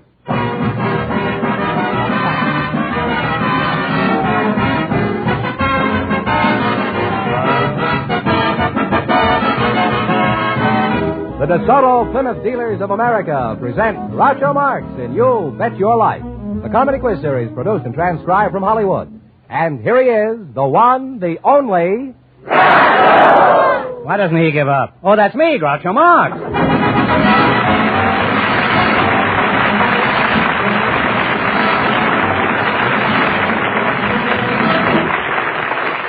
Thank you. Well, here I am again with $2,000 for one of our couples. George Fenneman, who's first to try for it? We invited some Scotch war brides to the program tonight, along with their husbands. And just before we went on the air, our studio audience selected Mr. and Mrs. Clarence Parsons. And here they are. Folks, meet Groucho Marx. Well, welcome, Scotties, for the DeSoto Plymouth Dealers. And if you say the secret word, you'll win $100 in cash immediately. It's a common word, something you see every day. What is your name? Nan Parsons, huh? Mm-hmm. You're a Scotch war bride, huh? That's right. How old are you? 25. 25? Yes. 25-year-old Scotch, huh? Well, you look smooth and mellow, Nan. And if you ever need a chaser, give me a ring sometime.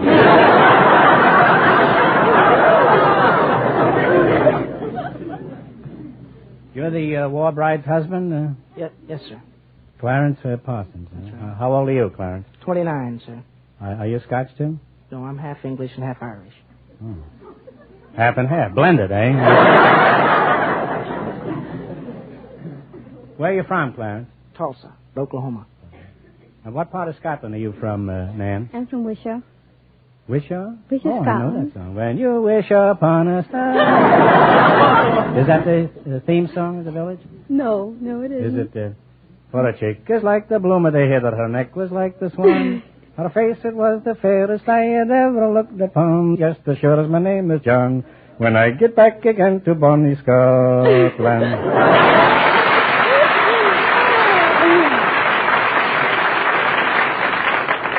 That was one of the things that contributed towards Vaudeville's death. How long have you two been married? 6 years. Nan, how long have you been married? 6 years. What sort of work do you do, Clarence? I'm manager of Carnation's demonstration store here in Los Angeles. It's Carnation Ice Cream Company. Oh, and what do you demonstrate? The dispensing of ice cream, sundaes, malts. You don't milk any cows in the window, right? Not recently. What were you doing when you met Butterscotch here? I was with Lockheed attached to the 8th Air Force in Ireland at the time. I was on leave on vacation when I met her. How did you trap this fellow? I'm curious about it. What method does a Halen lassie use? Oh? I think they... we usually... Much more. Well,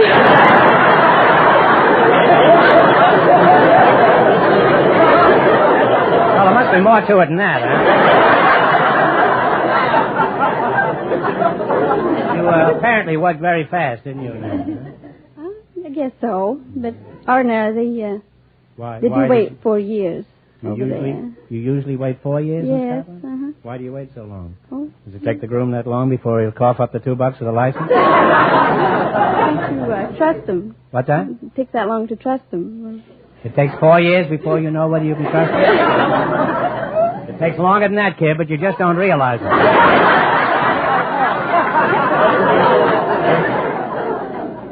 You don't seem to have much of an accent, man. I thought all Scotch girls talked about the broad brick, moonlit, nick. Why is it you don't have a bar? Not even an errand bar. If that be treason, make the most of it. I did have an accent when I come over at first, but I lost it. You lost it, eh? Well, I'm sorry you did, because I think it's very charming, this Scotch accent. I'm crazy about it. Are there any other Scotch war brides that you visit occasionally, ma'am? Yes, my sister. Do you have any relatives over here besides your sister? My in-laws and my closest relatives are overseas in Scotland. Your close relatives are in Scotland, huh?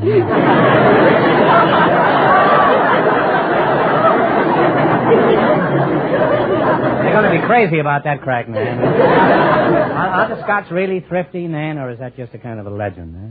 Oh, the average Scot's just as thrifty as you are. Well, that certainly answers my question. Now, Nan, in Scotland, I understand the husband is invariably the boss. Is that true? Do the males always wear the pants in the family? Oh, some, yes, and some have kilts.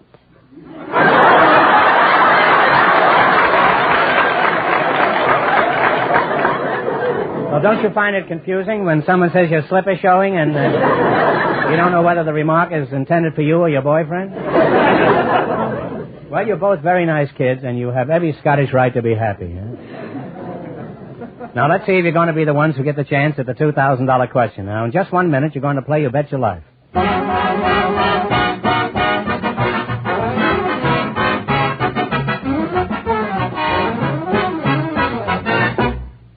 You'll never have to wonder about what kind of service you'll get when you take your car to a DeSoto Plymouth dealer.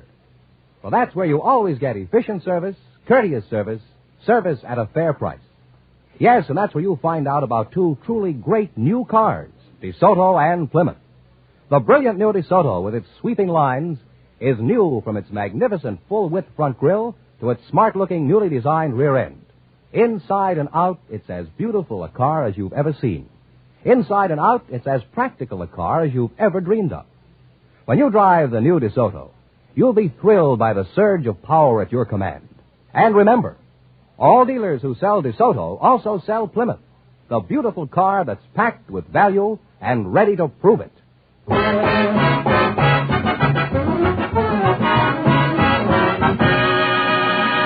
Now, let's see if you two will get a chance at the $2,000. Fenneman, explain the rules. All right.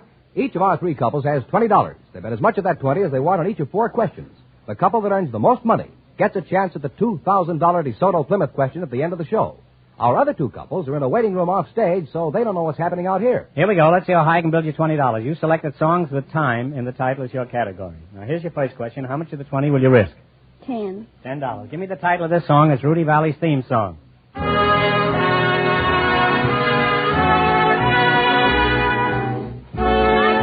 My time is your time is right. And they're on their way with $30, Groucho. As Fenneman says, you're on your way with $30. Remember, you're going for $2,000 tonight. Now, how much of the 30 will you try? 25. 25. What is the name of this song? It has time in the title.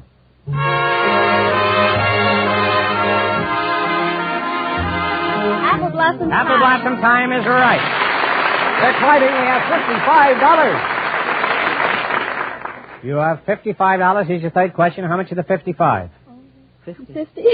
$50. They get along famously, don't they? This song was made famous in the picture Casablanca. What's the title?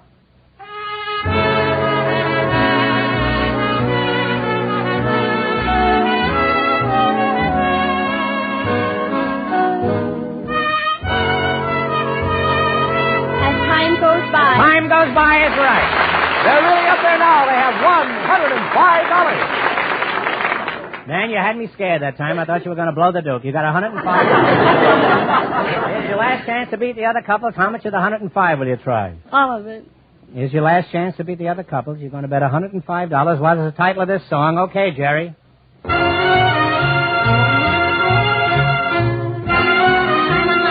on my hands is right. And they wind up with $210.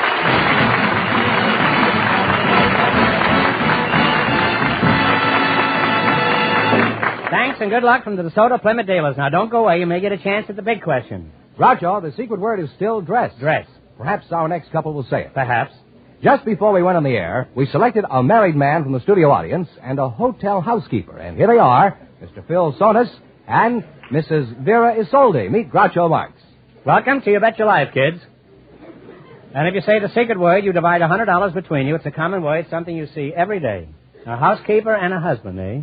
Mrs. Vera Isolde, you're the housekeeper, huh? Yeah. Where are you from originally, Vera? I was born on 12th Street, New York City. I'll call you Vera, huh? That's right. New York City. That's right, but I'll call you Vera anyway. You have a charming accent there, Vera. What is it? Touch of English. Mr. Phil Sones? Sonis, yes. Sonis. So what kind of an accent is that you've got? That's California. What part of California do you come from originally? Chicago.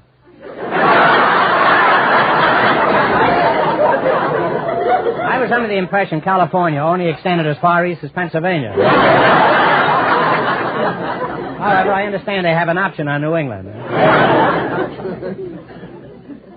What sort of work do you do? I'm a house-to-house salesman for the Kelligan Softwater Service Operation.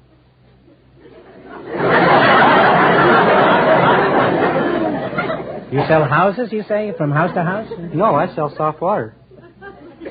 Sounds like a pretty soft job to me. Vera, let's get back to you. I'll return to you in a moment.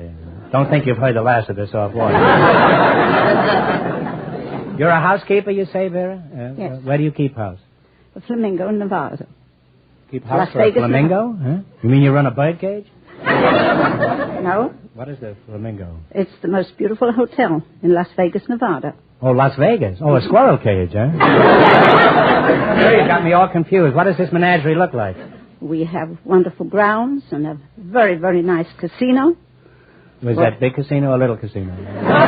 What is the casino? Well, it's where the guests come to gamble. Wiped out is what we call it.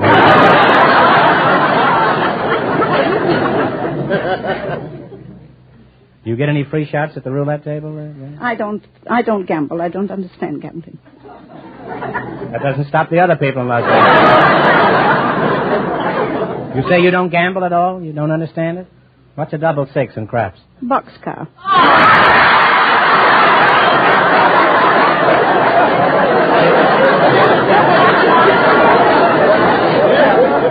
I see. You don't understand gambling, but you understand railroading. Is that it? Now, Vera, has anything unusual ever happened in your casino, like somebody winning? Well, I've passed through sometimes and heard quite a noise because the people have won the jackpot. What is the jackpot? Well, it's slot machines, I believe. And You're when not so certain now as you are. Well, I don't understand very much about it, but I know some of them have put some money in, and out comes the jackpot, proprietor as they of say it. Out comes the proprietor and fixes the machine so no money will ever come out again. Where do you live in Las Vegas? Well, the management gives me a room and bath.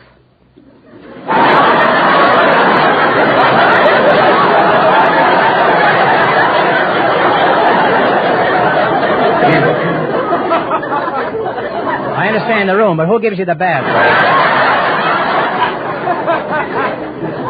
The manager, eh? It's a very old joke, but it's a very old manager, too. It's a young manager. A young manager. Well, in that case, you take a shower. Now, Mr. Sunnis, you might as well wake up. Do you... Tell us about this job you do, this soft water swindle that you... It's a matter of going house to house and trying to sell the housewives on the advantages of all the soft water services that they have available to them. And just what are they? Well, there's mostly Kelligan soft water service. That's the one I'm associated with. That double talk again, huh? Do you help your wife with the housework? Occasionally. How much do you help your wife? About as much as other husbands. You ever wonder what those other husbands are doing in your house?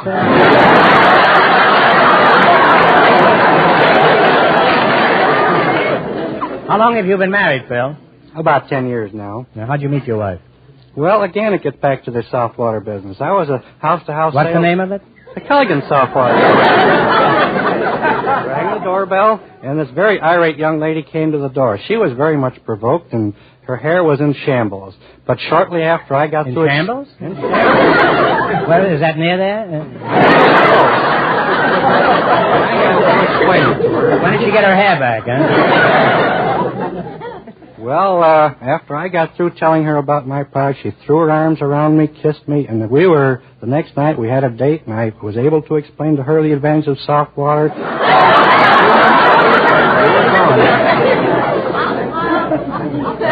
Is that the customary reaction you get?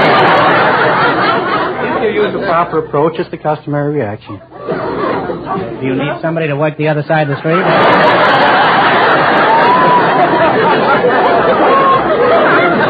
Maybe we we could combine. I could use hard water across the street, huh? Well, Vera, I've made up my mind, and I'm flying to Las Vegas in the morning on my Flamingo. But right now, let's see if you can clean up in the battle for the $2,000 question. You've got to work together as a team and run your $20 into more than the other couples to get a chance at the big question. I can't tell you how much our first couple won, but Fenham is going to remind our listeners. The Scottish war bride and her husband won $210. Here we go. Let's see how high I can build you $20. You select the colors of flowers as your category. All right, here's your first question. How much of the 20 will you try? 5. All right, what color is a gardenia? White. White is correct. Now they have $25, Groucho. I should say white is right. Now you got $25. Remember, you're going for $2,000 tonight. Now, how much of the 25? $15. What color is a daffodil? Yellow. That's right. They're on their way. They have $40. All right, you've got $40. And here's your third question. How much of the 40? $30. What color is a poinsettia? Red. Red is correct. They're climbing. They have $70 now. All right, you got $70. And here's your last chance to beat the other couples. How much of the 70? Shoot the moon. What color is lilac? Purple. Purple is right. And they wind up with $140.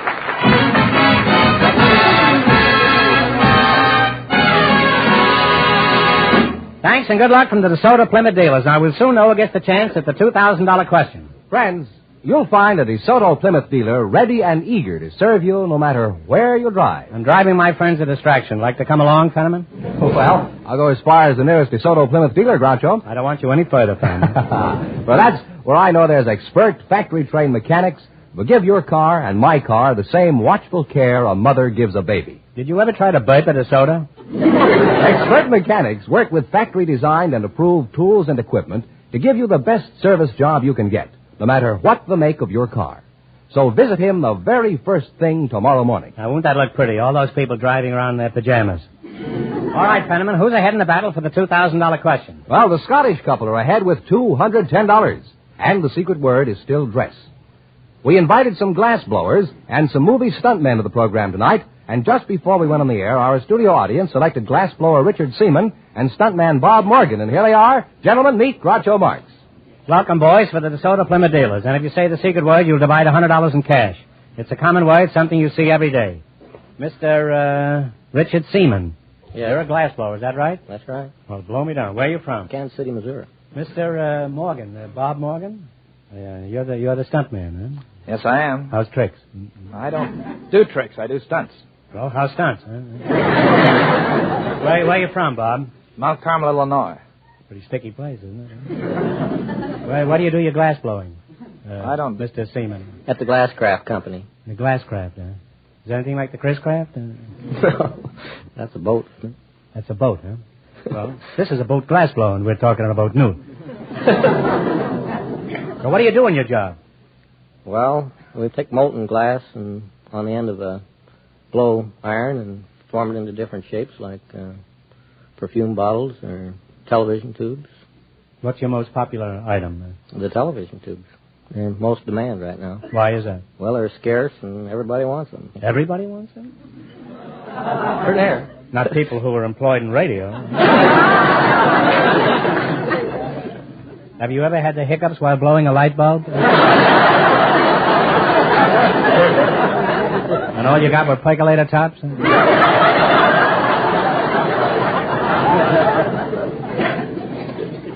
Let's get back to you, stuntman. Just what do you do in your job? Well, I double actors and stars in the business. What do you mean double actors? Whenever they have a hazardous stunt that an actor can't perform or shouldn't perform, why, they call a stuntman to do it. You mean if there's something an actor won't do, they hire you for the job? Yes, that's right. I don't see how you make any money, huh? I didn't think there was anything an actor wouldn't do. Now, how much would you charge me to jump off a 100-foot cliff? Oh, about $10 a foot.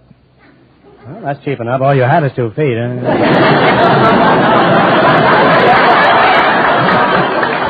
How much would you charge me to jump off a curb? I don't jump from curbs. Well, how do you get across the street? How do you manage to double for a star and keep the audience from getting wise? Well, they generally select you because of your physical resemblance to the star. They keep our back to the camera, profile, so forth, and keep our face out of the camera as much as possible. In many cases, the audience has their back to the picture, too, you know.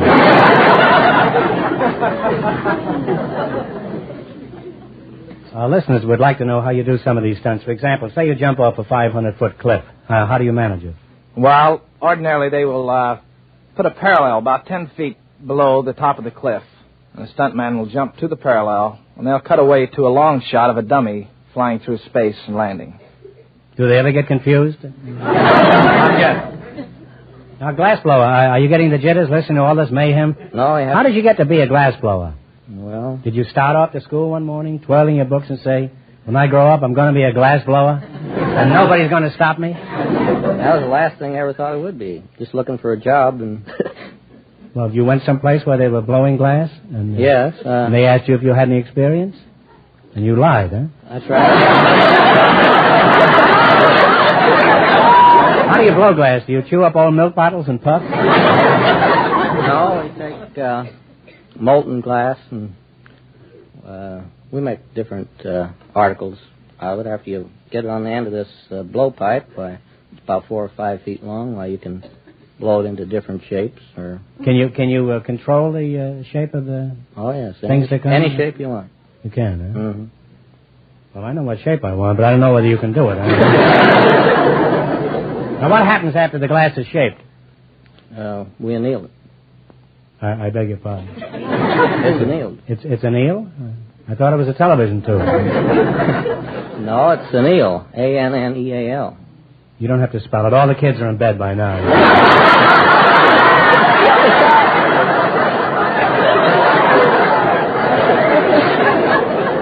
What has an eel got to do with all this? Is it a live eel? No, it's not an eel. It's an eel. You know, we can be sued by Abbott and Costello for that. I think this guy's blown his top. I've got to humor him. What is the eel doing in your blowpipe?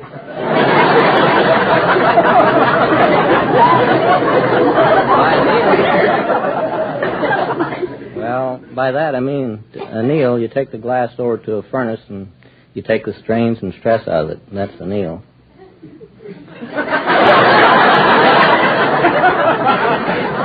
Boy, you're a whiz at clarifying things. All right, now let's see how a glassblower and a stuntman make out and You Bet Your Life. You beat the other couples and you get a chance at the $2,000 DeSoto Plymouth question. I can't tell you how much the other two couples won, but Fenneman's off stage to remind our listeners. The Scottish war bride and her husband are still ahead with $210. Here we go. Let's see how high I can build you $20. You select the tools of the trade as your category. Now, here's your first question. How much of the 20 are you going to try? How much do we got? You have $20. Oh, you may wind up with $20. $10. All right. Who would use a mortar and a pestle? Either a chemist or a scientist. Well, I think that's right. It's a pharmacist, but I think you had it right, right?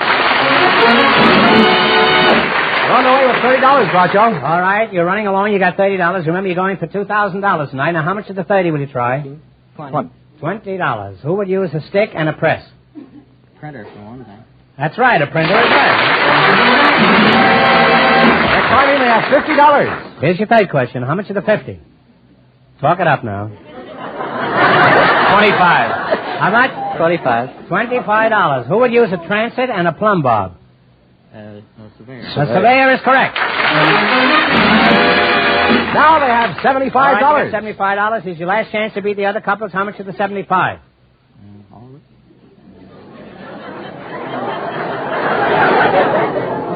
$50. Who would use a scalpel and a suture? Doctor. A doctor or a surgeon is right. They wind up with $125. And that means the Scotch war bride and her husband with $210 get the chance at the DeSoto Plymouth $2,000 question.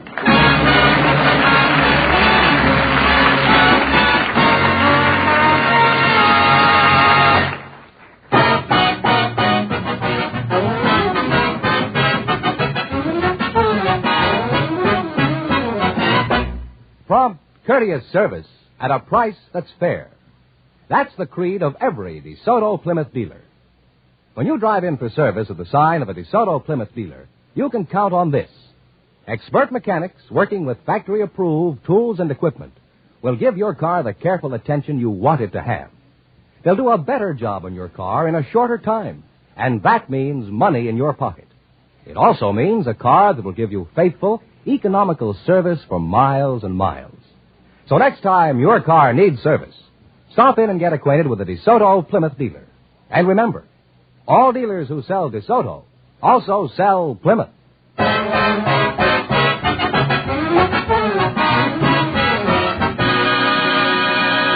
And here's the Scotch war bride and her husband, the winning couple, all ready for the DeSoto Plymouth $2,000 question, Groucho. All right, kids, here's a chance to make you the two richest people in Scotland. Here we go for $2,000. I'll give you 15 seconds to decide on a single answer between you, so think carefully and please no help from the audience. Here it is. President Truman recently made a cross-country trip to participate in a dedication at a great new dam on the Columbia River. For $2,000, what is the name of this important dam?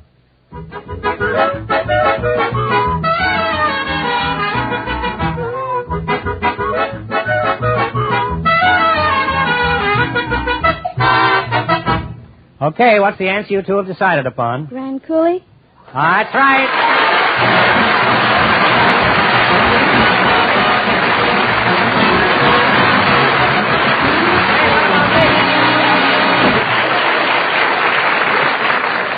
That's right, you win $2,000. You had the right answer, so you win $2,000. What are you going to do with all that money?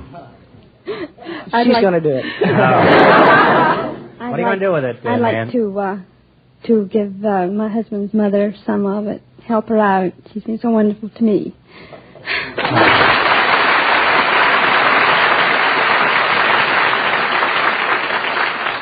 Couldn't you help her out for less money than that?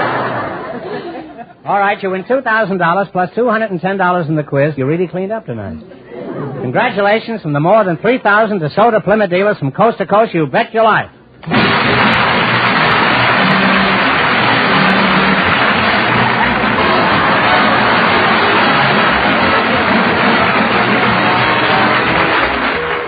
Bet Your Life is a John Goodell production, transcribed from Hollywood, directed by Robert Dwan and Bernie Smith.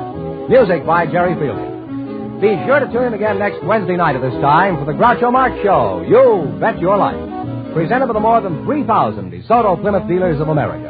And remember, all dealers who sell DeSoto also sell Plymouth, two great cars, both products of the Chrysler Corporation. And don't forget, next week the big question will be worth $1,000. Good night, folks, and remember, just be sure to see your DeSoto Plymouth dealer.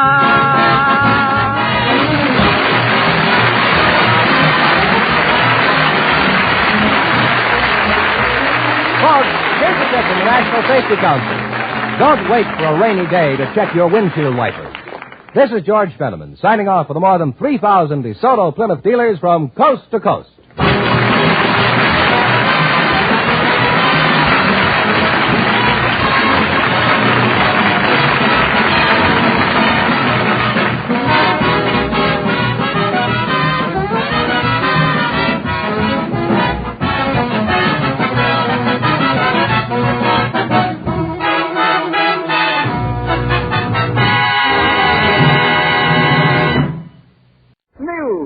Amazing. It's Prell, P-R-E-L-L, Procter & Gamble's new Radiant Cream Shampoo in the handy tube. Prell brings you The Life of Riley.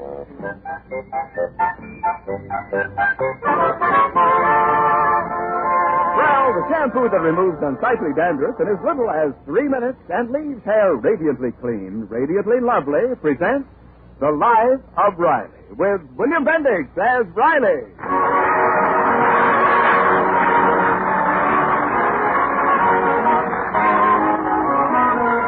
Those who know him best will freely admit that Chester A. Riley is indeed a generous soul. Nothing brings Riley greater pleasure than the act of giving. Not sordid things like money, but something more precious. Advice.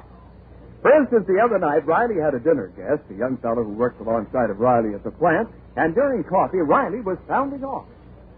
Believe me, Henry, there's nothing like marriage. We've been married 18 years. Greatest investment in the world. Why, Riley, stop dropping ashes on the carpet. when I was a bachelor, if I wanted a good meal, I had to spend at least $2 in a restaurant, but I was smart. I invested that same $2 in a marriage license. Now look what I got. A combination cook, maid, and housekeeper. And a scrub woman and laundress. Yeah, when I go out to shoot pool, she's also a babysitter. Yeah, marriage is fine for some people. For everybody. Take the tips from me, Henry. Find yourself a nice girl. Get hitched. Peg, do we know some old maid who'd make Henry a... I am married, Mr. Riley. You are? Don't show on your face. Why, you never mentioned it, Henry. Well, the fact is we're not living together. Really? Peg, you hear that? They're married, but they're not living together. That's a cute arrangement. Oh, Riley. For heaven's sake. Well, I think it's a very... Oh, you mean you split up? Yeah, Marge is living with her mother. Well, what happened? Well, you see, Marge and me had this big fight, and... What started the fight? Well, last June we got married. That's what usually starts it. Riley, will you stop interrupting? Well, everything was fine for a few months. We both had jobs, but I believe one person working in the family is enough. Oh, I see. She refused to let you quit. Oh, no. I wanted her to quit, but she wouldn't. We were always having little quarrels about it until one night we had a real big fight. Tell us about the big fight. Well, she claimed I didn't love her anymore, and she started to cry, and she said she's through, and she told me to pack up and get out. So I left. Well, that's all very interesting, but tell us about the big fight you had. Well, that was it. Oh, I thought you meant with slogan. So you left her, huh? Well, I think you did the right thing. Well, I don't know. I think I was in the wrong. You were, Henry. I'm sure she didn't mean any of it. You think maybe I ought to call her up, Mrs. Riley? Oh, yes. Don't you do it. Let her come to you. But, Riley, maybe... I know what I'm saying from personal experience. Peg and me almost busted up the first year. You separated? Yes, sir. It was a clean break. She handed me her wedding ring, and I handed her the $3 she paid for it. But did I go crawling back? No, sir. I waited till she came to me. Take my advice, Henry. You wait till Marge comes to you. I don't care if it takes 10 years. Oh, you don't mind if it takes 10 years. No, I got patience. You really think that's best? Now, Henry... Positive. Well, now that I solved your little problem, Henry, let's celebrate with a round of Coke. I'll go get those. Mr. Riley's right. After all, she told me to go. Let her come to me. Henry, before you make up your mind, maybe I better tell you what really happened with us. You know, sometimes Riley forgets things he doesn't want to remember. You mean it wasn't like he said? Well, not exactly. He was... Well, I'll tell you the whole thing from the beginning. It was just a few weeks before our first anniversary. We had a little two-room apartment in Brooklyn, and this particular Saturday night we were doing the dishes. I was washing and Riley was frying.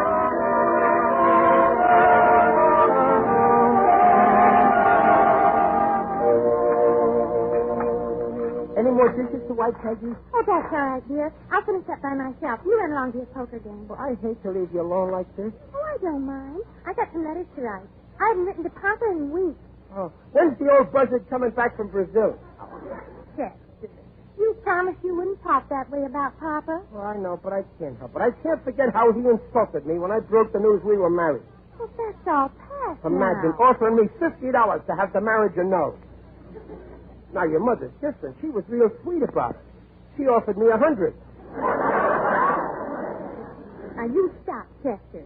Now, listen. Papa will be home in a few weeks, and I don't want any fight. Okay, Peggy. Now, run along. And remember, you'll be home by 11. You promise? At 11, I promise. And good luck in the poker game. Good night. Thank you. You getting something? Oh, sorry. Take a kiss. Well, I meant Oh, yes. Here's your 50 cents. Try not to lose it all. Thanks. Oh, gee, you're sweet, Peggy. You really trust me. Here, you let me go out all alone on a Saturday night, and how do you know I won't squander this whole 50 cents on some gorgeous doll? Oh, listen, Casanova, you talk big. Oh, yeah. Plenty of beautiful girls were crazy about me, and still are, like Lucille Manning. Why, Oh, stop it. If a beautiful girl as much as looked at you, you'd faint. No. That's what you think, Mrs. Daddy. When I come face to face with a beautiful dame, I don't faint. She faints. Good night, sweetheart.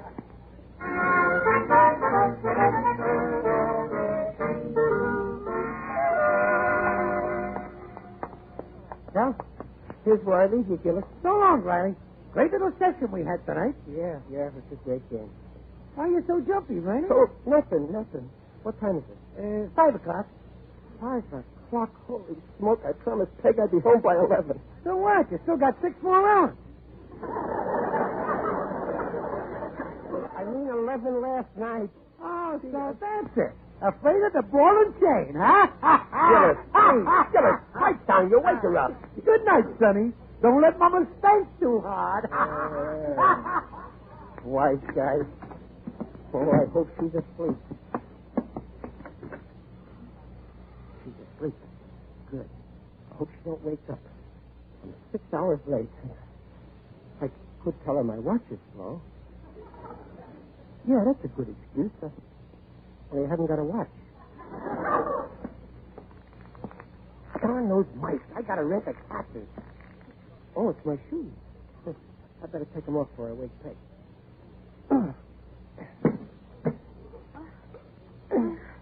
Who's that? Oh, it's you, dear. Yeah, go back to sleep. Why, it's light out. What time is it? Time? Oh, it's about 5. 5? Yeah. What in the world did you get up at this hour for? Get up. And you're all dressed. Where are you going? Going? I'm just coming. Yeah.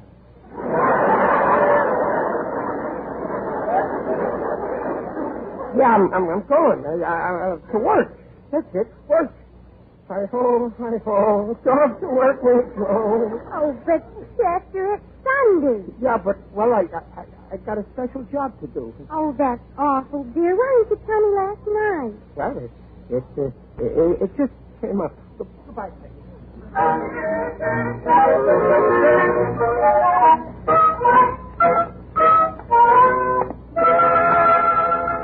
Oh, I'm dead. I gotta get some sleep. Only 7 o'clock. Everything's closed. I gotta sit down and rest a minute. Oh, this feels good. Hello there, Riley. Huh? Who's that? Don't tell me you've forgotten me. Oh, hello, Lucille. What are you doing? Well, don't lie down on that fender. Excuse me, Lucille. I'm dead tired. Well, hop in. I'll give you a lift. Oh, well, thanks. Where are you going, Riley? No place, Lucille. I got a whole day to kill. Oh? Well, how about coming with me? The Greenpoint Social Club is giving a picnic. How about it, Riley? No, okay. Same old Riley. Life of the party.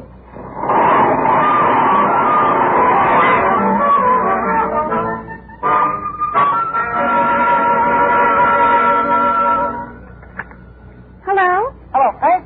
Jim Gillis. Say, me and Honeybee was wondering if you kids would like to spend the afternoons together with us. Oh, well, we'd love to, but Chester isn't home. He's working. What? Well, he's working. The poor dear left at 5 this morning. Hey, but that's what he... Oh, the poor dear. Yes, it's a shame, isn't it? Yeah, well, look, as long as Riley is, working, how's about you coming with us? Well, I'd love to. Where are we going? To a picnic. The Greenpoint Social Club.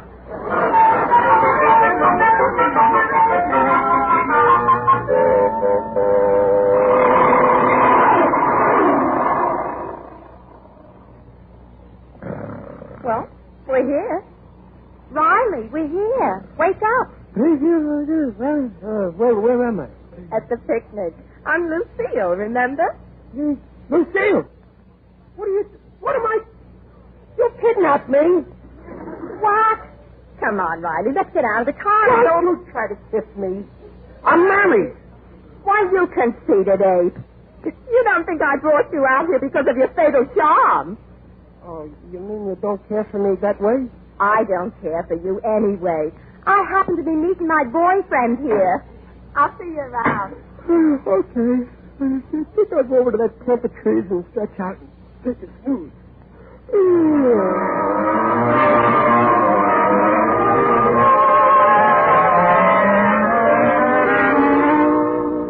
Here's a nice spot, Peg. Right near that clump of trees. Oh, yeah, that's fine. Hey, listen to that. I didn't know there was a sawmill on the premises. What? That's snoring. There's only one man I ever heard snore like that. Oh, it can't be him. He's working. Well, I better go back to the car and help Honeybee with the glove. I'll set up the grate for the fire. It's a little bent. Oh, I can straighten it out with this rock. Oh, you'd better get some water for the coffee.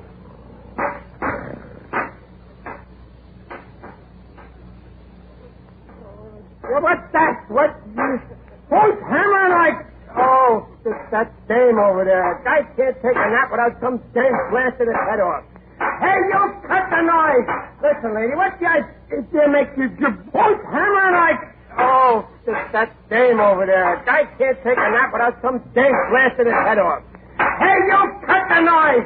Listen, lady, what the idea makes you...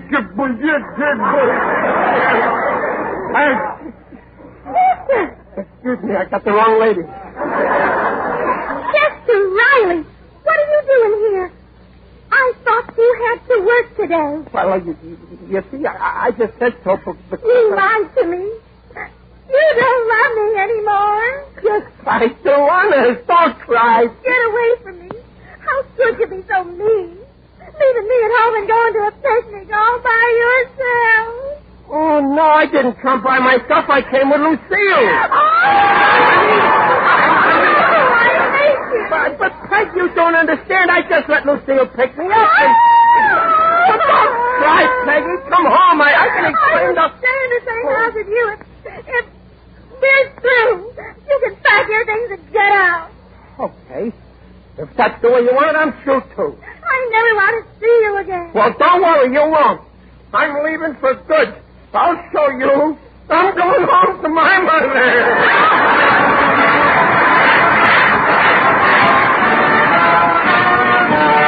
We'll hear the second act of The Life of Riley in a moment.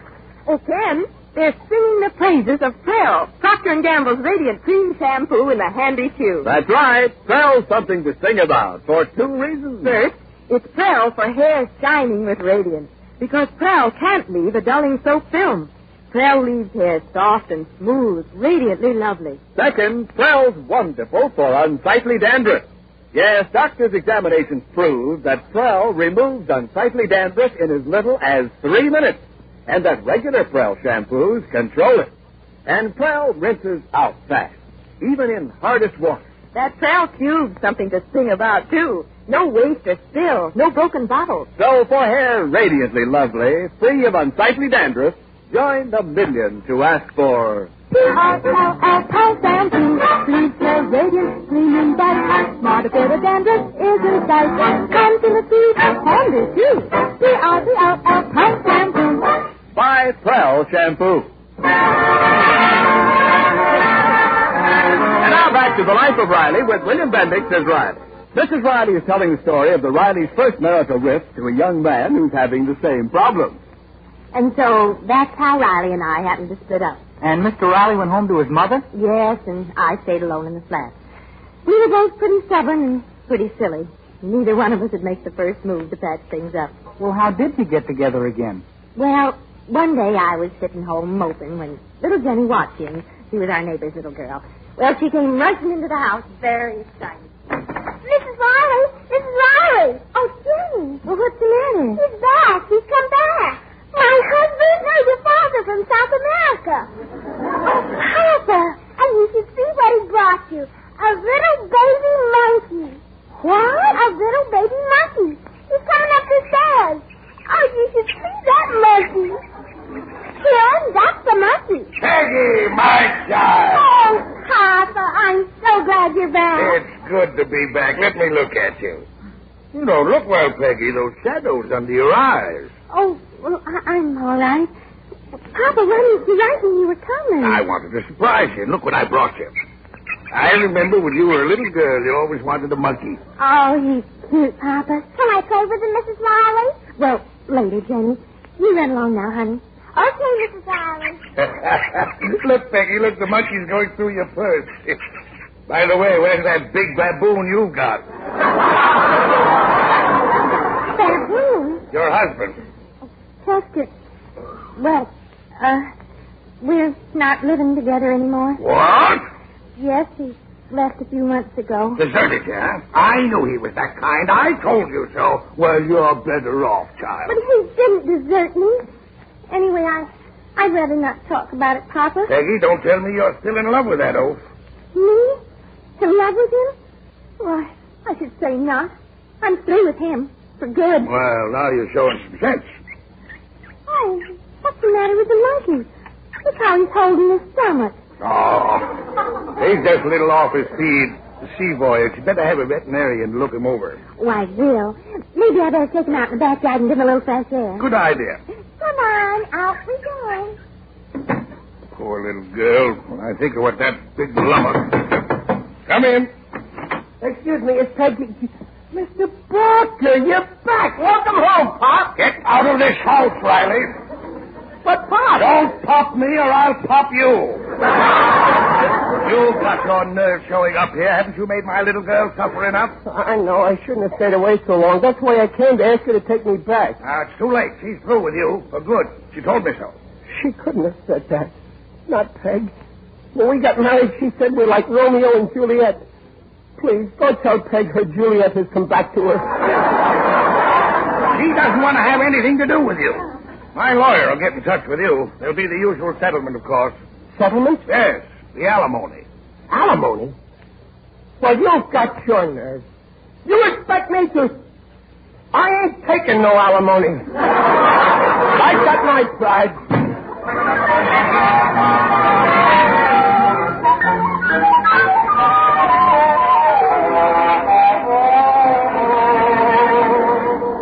Oh, what a mess. Without Peg, my life is finished. I might as well say goodbye to this world. Oh, there, Riley. Can I drop you anywhere? Who's that? It is I, Digby Odell, the friendly undertaker. Greetings, Riley. You're looking fine. For you. Well, I feel terrible, Digger. My spirits is very low. Spirits? That's odd. I've just come from a spiritualist seance.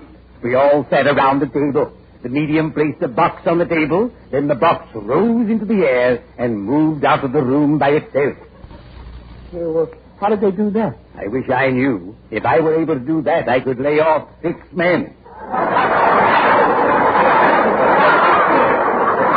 Why so perturbed, right? Well, me and my wife, we had a misunderstanding. Oh, what a pity. Misunderstandings are the gophers in the garden of love. And like gophers, they dig the ground from under your feet. But here I am talking shop. Riley, patch up this rift with your dear spouse. Well, it's too late. Besides, I got my pride. Nonsense. Plead for forgiveness. Come, I'll drive you there in my vehicle. No, I'll die first. In this case, that won't be necessary. Slide in.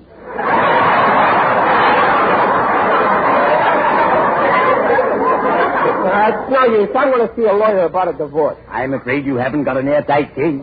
And I know an airtight case when I see one. But Riley, I implore you, don't give up the ship of matrimony. Pour connubial kerosene on the flame of your love. Go home. Okay, I'll give her one more chance. Now you're talking sense, and I'm so proud. You're the third person I've straightened out today.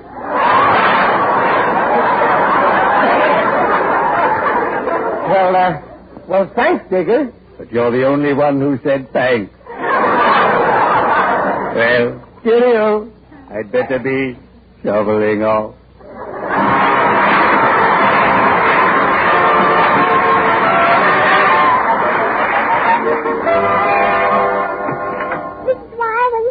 Mrs. Riley. Oh, hello, Jenny.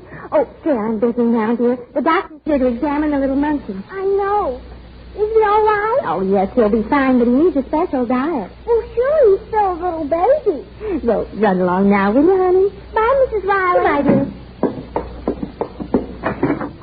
Oh, hello. Oh, hello, Jenny. You been away, Mr. Riley? Yeah, I was, yeah. Listen, Jenny, is Mrs. Riley upstairs? Yes, she's there.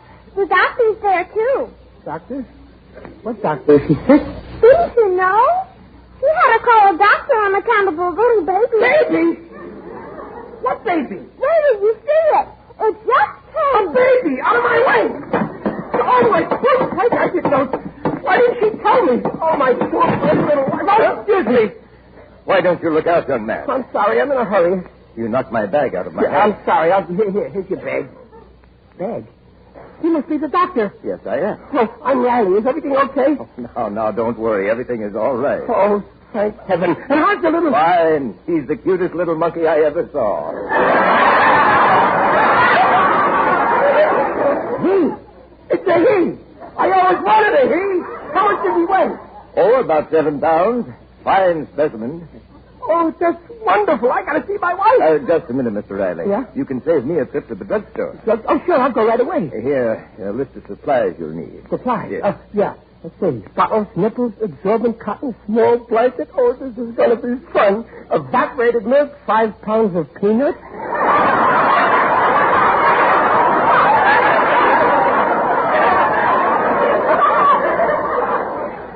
4 dozen bananas? Yes, for his diet. Boy, he must be some specimen. Doc, Yes. This next item, there must be a mistake. A box of flea powder? Yes, naturally, to stop him from scratching. Scratching? Well, after all, there's a lot of hair on his chest. Just like me! Oh, I wouldn't say he was just like... maybe you're right. Get those things immediately. Yes, sir. Right away. Thanks for everything, Doc. Thanks. Well, good night. Good night, Doc. Oh, I'm a father. I can't believe it yet. Hey, Gillis! Gillis, come here. Riley, what are you doing here? You pack things up with Peg? Gillis, congratulate me. I just gave birth to a son.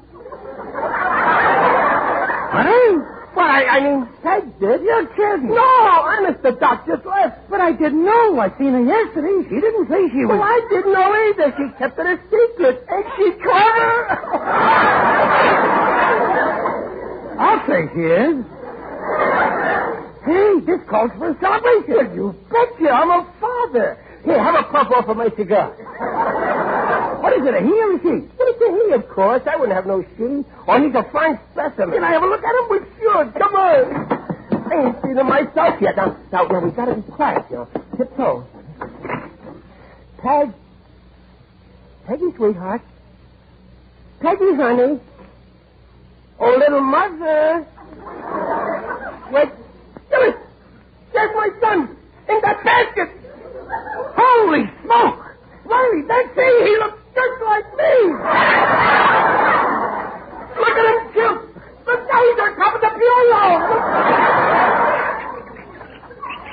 He's talking already.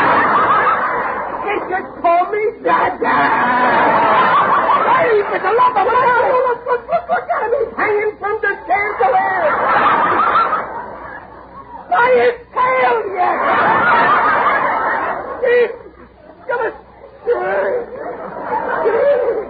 Gillis, my son is a monkey.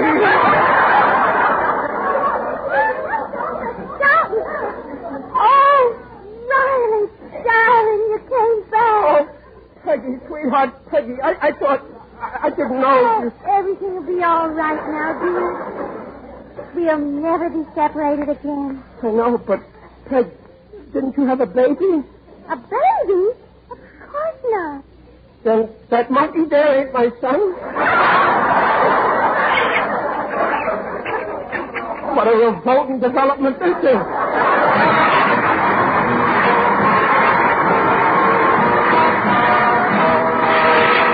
The Rileys will be back in just a moment. For truly radiant hair, it's Prowler, Procter & Gamble's Radiant Cream Shampoo in the handy tube.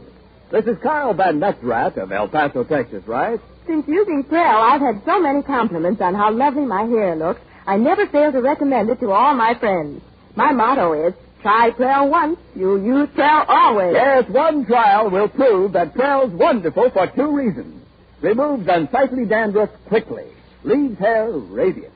you'll sing about. P-R-E-L-L, Paul shampoo. Please smell radiant, gleaming bright. Not a bit of dandruff is in sight. Comes in a tube, handy too. P-R-E-L-L, Paul shampoo.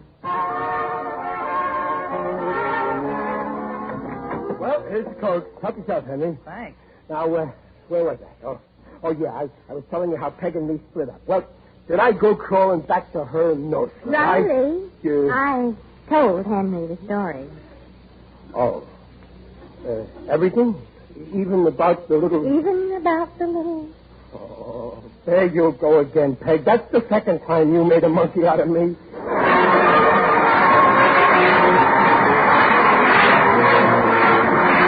Procter & Gamble invite you to join us again next week to hear The Life of Riley with William Bendix as Riley. The script is by Reuben Shipp and Alan Lipscott. Mrs. Riley is Paula Winslow. Digger Odell is John Brown. The Life of Riley is produced by Irving Brecker.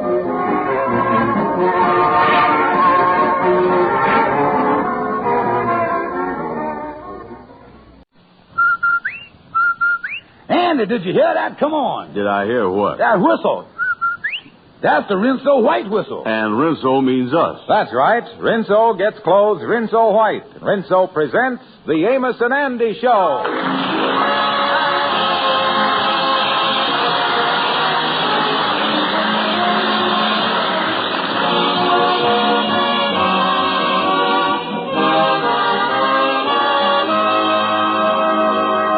Rinso for a wash that's... Rinso White? Rinso for a wash that's... Rinso White? Yes, a Rinso White, Rinso Bright wash. It can't be beat. Soapy-rich Rinso suds get out stubborn dirt fast. Put Rinso to work for you in your tub or washer and judge for yourself how much easier wash day can be, how much better your clothes will look. And, important for you to remember these wartime days, Rinso is easy on your clothes, safe for your washable colors. Next wash day, remember... Rinso White? Rinso White? Rinso for a wash that's Rinso White, Rinso Bright. And now our stars, Amos and Andy.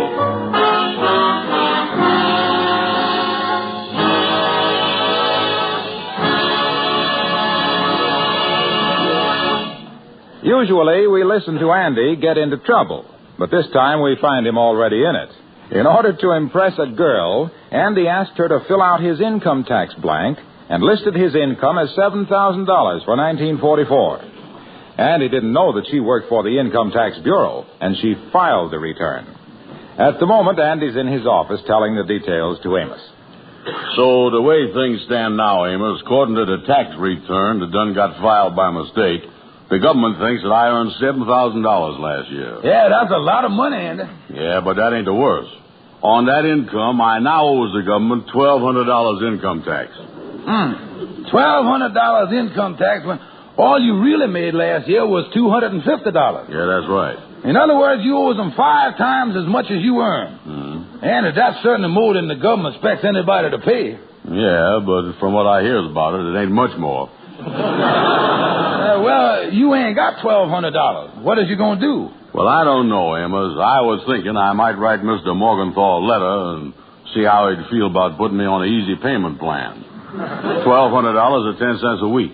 Oh, Andy, the government can't do nothing like that. They got certain income tax rules that everybody got to follow. After all, with millions of people paying taxes, the government has got to work like a machine. Oh, they work like a machine, all right. A vacuum cleaner. I is really in a mess. I really is, you know it? Oh, this is serious, Andy. Amos, there's only one thing for me to do. I'm going over and see my lawyer, Gabby Gibson, and find out how much trouble I is really in. Yeah, well, keep your chin up, son. Yeah, well, that's great. Keep my chin up.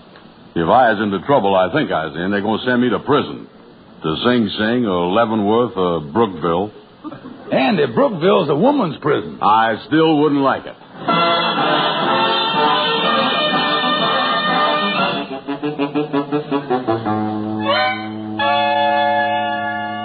Look, Gabby, you as my lawyer, I is in a mess of trouble, and I want you to help me out of it. Oh, sure, I'll handle your case, Andy. I'll handle your case no matter who you're in trouble with. I ain't scared of nobody. No, indeed, I ain't scared of nobody. Oh, well, that's good, Gabby. Oh, yes, indeed, I got courage. I'm glad to hear that. Oh, yes, indeed. Oh, I'm brave. Nothing frightens me. Yeah, well, my trouble is with the federal government.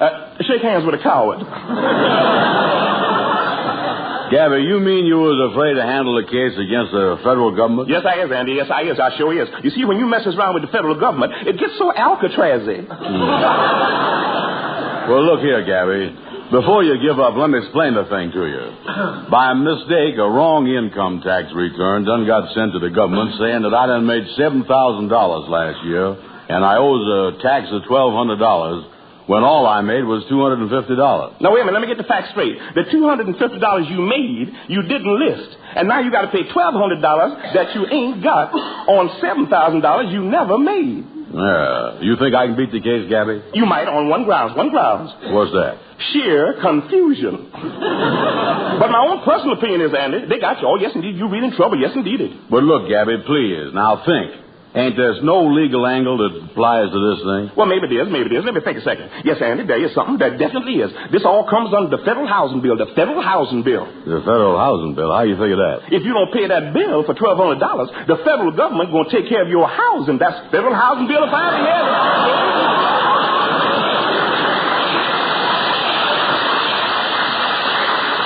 Oh, me. Gabby, you really think they're going to send me to prison? Oh, no doubt about it, Andy. No doubt about it. They're going to fence you in. Listen, Gabby, as my friend, you got to help me. Can't you at least tell me what I can do? Well, Andy, in the legal profession, when everything else fails, there's one highly technical legal move that the client can resort to. Highly technical. What's that? Get out of town. Go someplace, Andy. Change your name. Get yourself lost. Just go far away. Go someplace. Yeah, but what place you think I ought to go? I tell you what place you should go. I tell you what place, Andy. Just start traveling. Keep traveling. And keep mentioning that you is from New York. Yes, indeed. You is from New York. Yeah. When you meet somebody that say, where's that? That's the place. That's the place.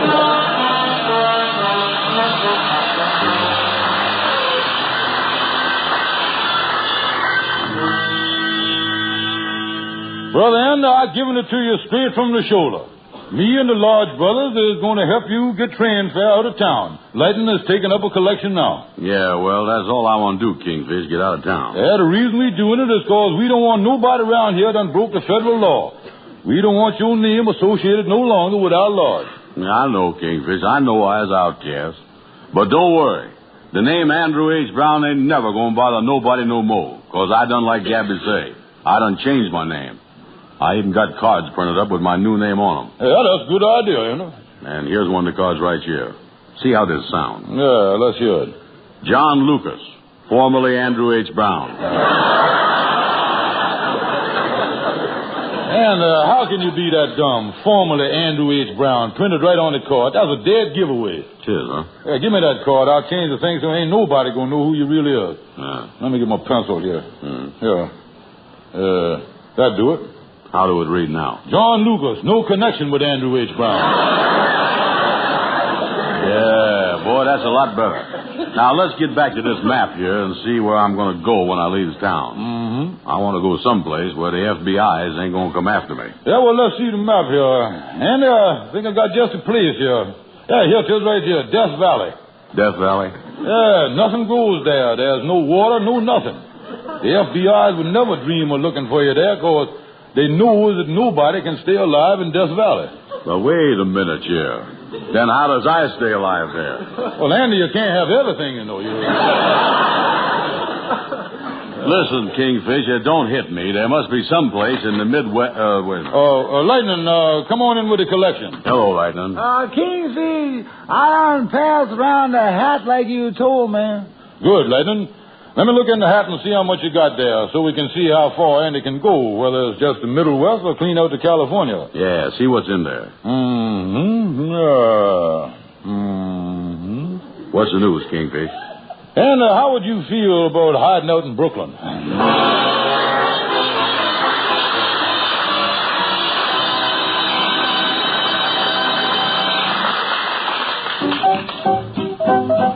Let's go back to the Lodge Hall now and hear the Mystic Knights of the Sea Quartet singing Dinah.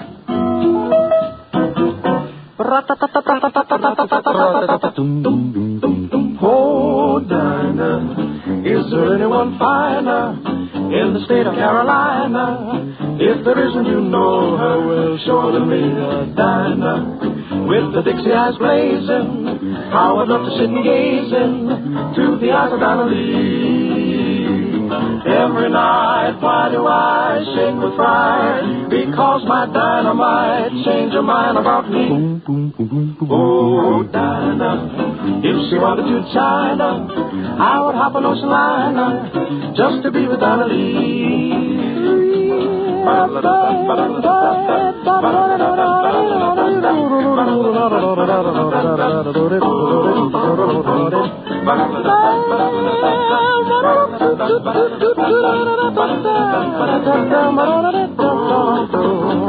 Every night, why do I shake with fright? 'Cause my dynamite might change her mind about me. Oh, if she took a trip to China, I would hop an ocean liner. There is nothing here that's finer than my Dinah Lee. Dinah Lee, Dinah Lee, Dinah, Dinah Lee, ooh, Dinah Lee, Dinah Lee, Dinah, Dinah Lee. Every night, why do I shake with fright? Because my Dinah might change her mind about me. Oh, she's my gal, Dinah.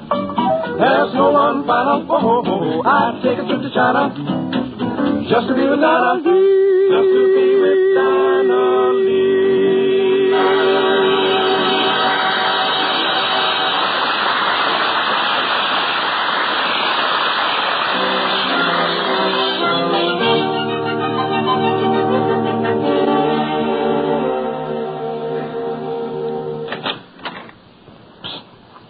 Kingfish, is you alone?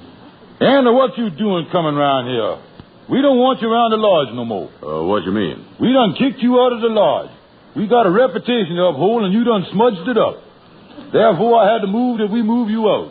You done kicked me out the lodge, huh? Right, so spam out of here. Goodbye, so long, adios, and all reservoir, and all that stuff. That's a fine aptitude for a friend. Look, Kingfish, after the Lodge brothers didn't come through, I went to all my friends, and I still couldn't get no money to get out of town on. Can't you hide me out for a few weeks? Sorry, Anna, sorry. Can't help you. If I done that, it would make me accessory after the fact. Make you what, you say? Accessory after the fact.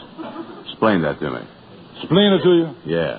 Well, accessory after the fact, accessory is, you know what accessories is on an automobile, don't you? The fancy radiator cap with the foxtail hanging down, the fog lights, and the horn. Yeah, now there's a horn. Now there's one right there. Yeah, well, what is you getting at? I'm trying to explain it to you. If you was driving an automobile and you hit somebody and then blows your horn, that would make the horn accessory after the fact. Now there you go. In other words, if you helped me, you'd be like a horn? Yeah, that's it. I don't see how that fits the situation. You don't, huh? No. Of course, you was ignorant. That's why you don't know. Well, explain it to me. How do it fit? Well, you in trouble with the government, ain't you? Yeah. And you asked me to horn in. That's how it fit, yeah. Oh, I tell you, Andy, I can't help you. My advice to you is to give yourself up to the police. Oh, no. If I do that, you're liable to put me in jail for 20 years. Couldn't happen to a nicer guy. Well, goodbye, Andy, and a happy stretch to you. Oh, listen, Kingfish, listen. There's only one thing for me to do. Hitchhike out of town and get as far away as I can. And I done come to the conclusion that leaving town ain't gonna do you no good neither. You'll be a fugitive. Yeah, they'll put your picture up on every wall of every post office in the country. Oh, I tell you, Andy, you'll be the pin-up boy of the year. Yeah, they're really gonna hang my picture up all over, huh, Kingfish? Yeah, Andy. There's going to be a lot of printing around it, too. What's it going to say? I wish you hadn't asked me that, Andy. No? On top of the picture, it's going to say one word. Wanted. And on the bottom, this is the hard part, Andy. It's going to say dead or alive. Oh, me. Dead or alive? That's right, dead or alive. Does I get a choice? I fed you in, son, but let's go on with the printing on the picture. Then there's all going to be some stuff printed on there about Reward of $500 to anyone who knows your whereabouts leading to your capture. Oh, and by the way, Andy, you're going to drop me a line now and then with a return address on it. No. You trust me, don't you? Not $500 worth, I don't. Listen, Kingfish, I'm going to tell you something. Even if they does hang my picture up and offers a reward, they ain't never going to catch me. I'm going south. They got a lot of swamps down there where I can hide out forever. Yeah, swamps ain't going to do you no good. The police got bloodhounds. They sniff you out there in no time. Then I'll get on a boat somewhere. Yeah, the police got boats. They'll pick you up there, too. Well, I better leave the country. That won't help you none. They'll drag you back.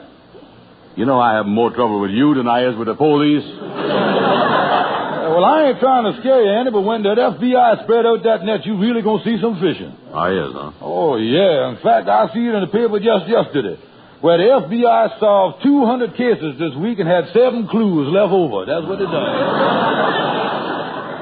Well, Kingfish, I guess there just ain't no way out of this for me.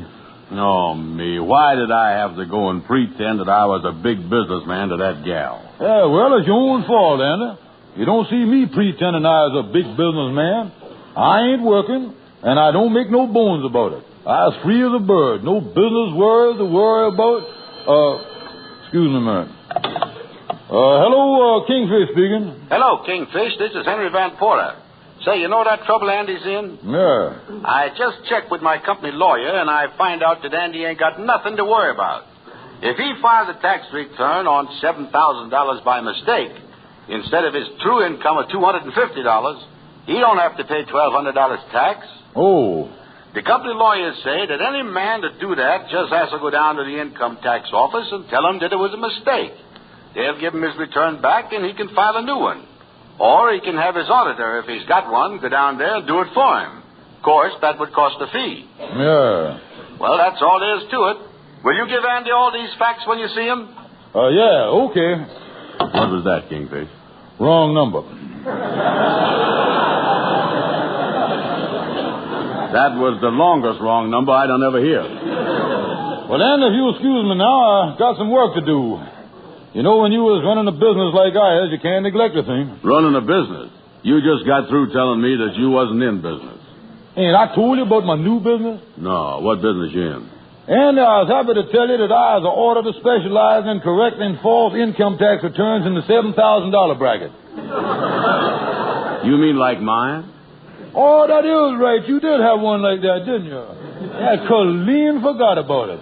You know, Andy, I could fix that up for you. Oh, boy, that'd be great. Yeah, be glad to handle the thing for you for $10. $10? Yeah, well, Andy, you know I was a CPA, and that means certified paid accountant.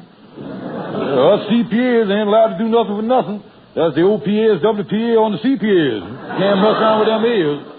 Look, $10. Well, if you fix that up for me, Kingfish, I wouldn't have to leave town or go to jail or nothing. Yeah, for $10, I guarantee you that I straightened it out. I guarantee it for you, Anna. Mm-hmm. You know, you never went to the income tax, the thing right there. And I'll tell you one other thing. What? You don't want them men investigating your past years. That's one thing you got to watch out for. Yeah, that's right. Well, listen, Kingfish, wait here.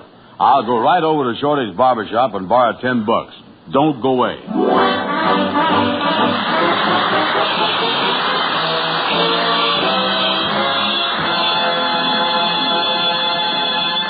A Rinso whitewash. With ease. A Rinso bright wash. With safety. Is it any wonder that women here, there, everywhere are singing?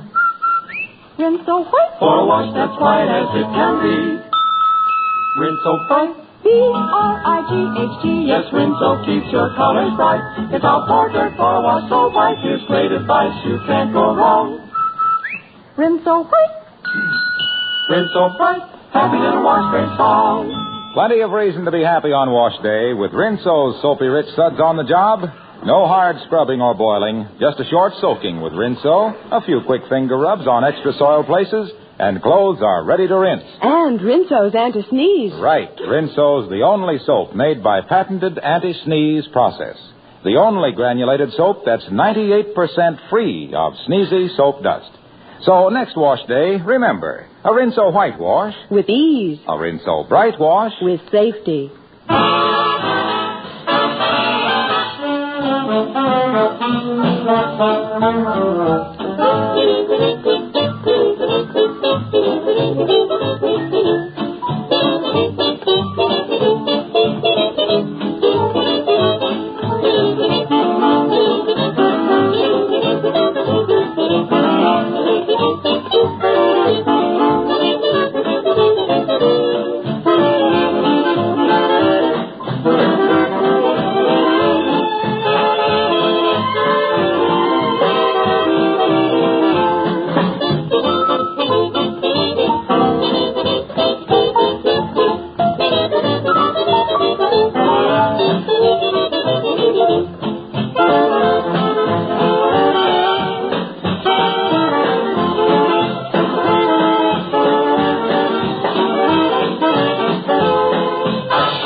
Shorty, the reason I dropped over here to your barber shop is to ask a favor of you. A favor, Andy? What is it? Well, before I pops it on you, first I want to ask you a question. Shorty, which means the most to you, friendship or money? Now, think that over. Friendship or money? Oh, there's nothing more important than a friend. A friend is the dearest thing that a man can... A true friend means more than... To have a friend is the finest... Money. That was the wrong question. Look, Shorty, let me lead up to it another way. If a starving little dog come up to you, would you give him a piece of meat, would you? Yeah, if he had red pants with him. Yeah, well, I ain't no dog. I is a human being and a friend of yours. I is in a mess of trouble, and I needs $10 to get myself out of it. Will you lend it to me? Oh, gee, Andy, that's a lot of money. I was afraid I can't do it. Oh, but Shorty, you gotta. I is in awful income tax trouble, and if I don't get $10, I might go to jail. You won't see me again in 20 years. Oh, I wouldn't think of letting you go to jail. I'd do anything to stop that. I couldn't stand for you being locked up. 20 years is too long a time for a man to... I'm going to miss you. Listen, Shorty. Shorty, you just got to lend me the money. Now, look, ain't you ever been broke and needed money something awful? You must know how it feels. Oh, sure I does. I remember once I was so broke I didn't eat for 9 days. I got so doggone hungry, I finally borrowed my brown and white sports shoes and laid down. You ate your brown and white sports shoes? That must have been awful, Shorty. Well, the brown part was kind of tough, but the white meat was tender. Well, there you is, Shorty. Now, you know what it is to need money bad. So lend me the $10. I'll even give you an IOU for it. Oh, but them IOUs is no good, Andy. You never remembers to pay them. Well, I tell you the reason I don't remember, Shorty. When I gives you IOU, you was the only one that's got something to remind you that I owes the money. But me, I ain't got nothing to remind me. Yeah, you was right, Andy. How could we fix that? Well, let me see. I know. This time, when you lends me money, instead of me giving you IOU, you gives me one to remind me that I owes you the money. Oh, yeah, that's great, Andy. Yeah. Why didn't I think of that? I'll write the IOU out for you right now. I got my pencil right here. Oh, that's great, Shorty. That's great. Well, there it is, Andy. Here's your IOU and the $10. Yeah, well, thanks a million, Shorty. Thank you. See you later. Bye, Andy. Well, this time I gotta get paid with Andy having the IOU. I certainly smart all right. I'm the shrewdest fella that ever lived. They don't come no sharper than me. Nobody pulls the wool over my... I've been robbed.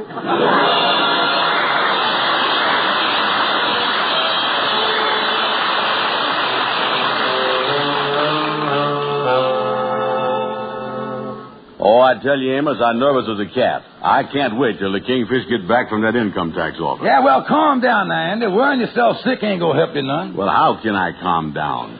Amos, did you realize that if the Kingfish don't get me out of this mess, I'm liable to go to jail for the rest of my natural life, and even longer? Yeah, what I don't understand is the Kingfish handling this whole thing for you.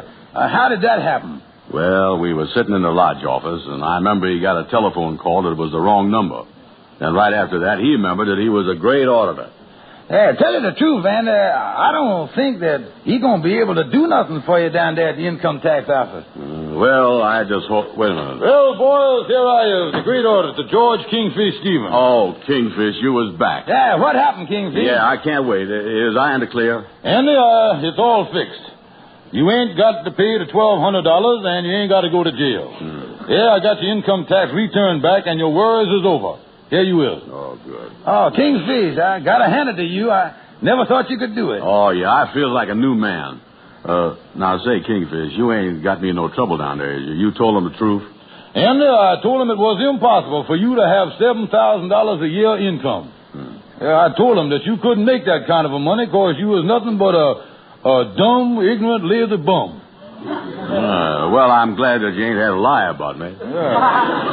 Yeah, I admit that you straightened it out, Kingfish, but you charged Andy $10 for doing it, huh? Well, Amos, does you mean it ain't worth $10 for a man with the skill, training, and experience of a certified public accountant to go down and keep Andy out of jail? Yeah, but you ain't had that kind of skill, training, and experience. That's just the point. Without that stuff, it was even harder. Yeah, well, I am so happy I don't care about the $10, Amos. Kingfish, you must have made a big imprint on him down there to swing that thing so fast. Oh, yeah. I told him right off the bat that I was Harlem's biggest auditor. Told him that I handled 50 or 60, $100,000 accounts around town. Told him that I've been handling them for years. Did they believe you? Believe me? Who's they believe me? Why, you certainly laid it on, Kingfish. Oh, yeah. When I left there, they knew for sure that I was Harlem's #1 auditor. Oh, I tell you, Andy, with me in back of you, you ain't got nothing to be afraid of, and I'll stick with you, too, right through thick and thin. Wait a minute. What you want, Lighton? There's a man from the income tax department out here. Andy, here's your $10 back. I don't know you, never saw you before. You can't do that, Kingfish. You can't. I was in trouble, and you still my auditor. Yeah, I just remember, Andy, I ain't an auditor no more. I done quit the business. As soon as there's any trouble, you can always count on the Kingfish pulling out. Yeah, listen, Kingfish, wait a minute. Good afternoon. My name is Emerson with the Internal Revenue Department. Well, there's the man you want to see right there, Mr. I. It's George Kingfish Stevens. The man you want there's Andrew H. Brown, the one sitting there with a criminal look on his face there. Mr. Emerson, I can explain everything. Yes, if you just give him a chance. I'm not interested. Yeah, I realize, Mr. Emerson, that everything I say to prove Brown's innocence here ain't gonna fool you none. So I'll just kind of get out here and give you plenty of room to slip the handcuffs on. Just a minute, Stevens. Don't leave. Yeah. Since you were down at the income tax headquarters, we've been talking things over. If you're such a big auditor, Stevens, why haven't you filed an income tax for the last 5 years? You better come along with me.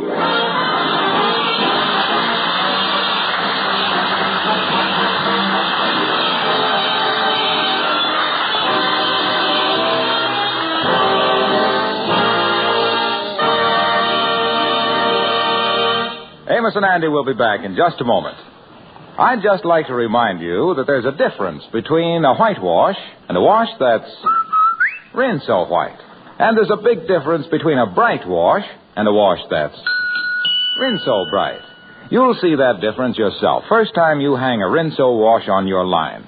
Yes, and you'll feel different, too, when you see how much easier wash day is when you have Rinso to help you. Rinso's grand for dishwashing and all the soap and water jobs around the house. So why not try it? Once you do, I'm betting you'll never be satisfied with anything less. And now, here are Amos and Andy.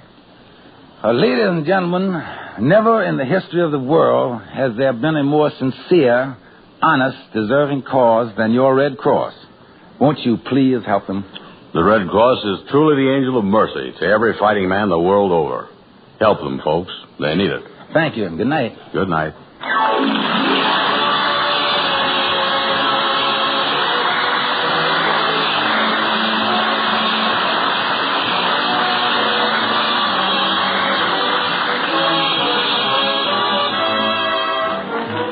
Be sure to be with us next Friday evening at this same time when the makers of Rinso will again present the Amos and Andy Show. Next week, the Kingfish opens a lecture bureau and launches Andy on a hectic career as a lecturer, so don't miss the fun. This program is broadcast to our armed forces all over the world. This is Harlow Wilcox saying good night to all of you from all of us. Ladies, there's one war job that you and only you can do. I mean the saving of waste fats and oils. Every drop of used fat is vitally needed for military medicines and supplies, and for supplies on the home front, such as fabrics, paints, and soaps. That fat has to come from your kitchen. Don't fall down on your war job. Save all used fats in a clean can, and the minute the can is full, take it right down to your butcher. He'll pay you 4 cents plus 2 red ration points for every pound you turn in.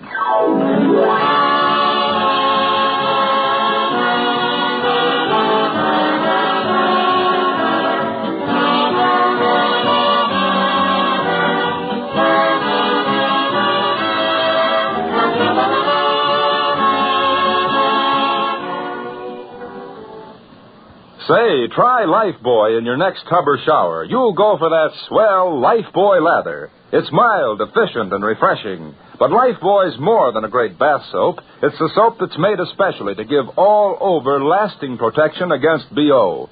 Don't take chances. Use Lifebuoy. It's the only soap that's especially made to stop...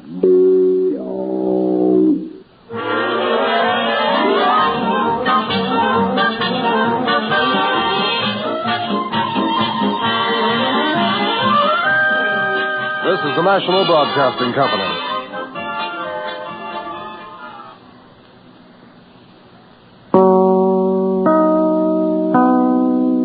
Hello? Are you there? Well, we're here. Swan, the soap that's pure and gentle. Come on, swing to Swan. Lever Brothers, the makers of Swan, the new white floating soap, present the Burns and Allen Show with Paul Whiteman.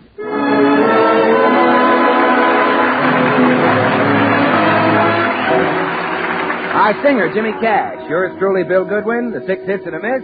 And George Burns and Gracie Allen. Here they are.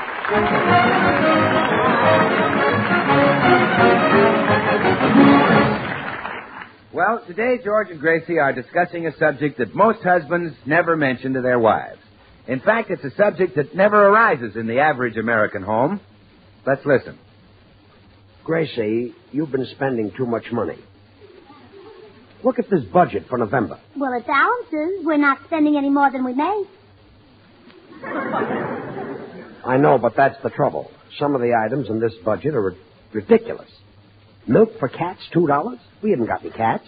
No, but we have mice. Well, I don't get it.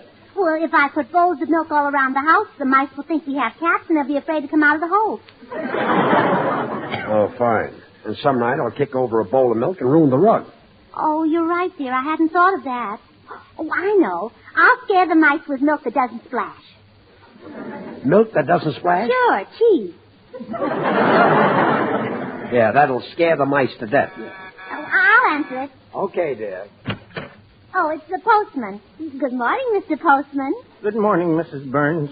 Only one for you today, and I'm afraid that one's a bill. Oh, well, that's all right, Mr. Postman. I realize the post office only sends us what they get. How are you feeling? Oh, simply marvelous. I took a nice cold shower. Ice cold shower this morning and then ran around the reservoir a couple of times in my shorts. I guess that's what put all this pep in me. Oh, no doubt about it. It is a gorgeous morning, isn't it? Cool and snappy, sort of. Yeah. On a morning like this, I can feel the blood racing through my veins. Can't you?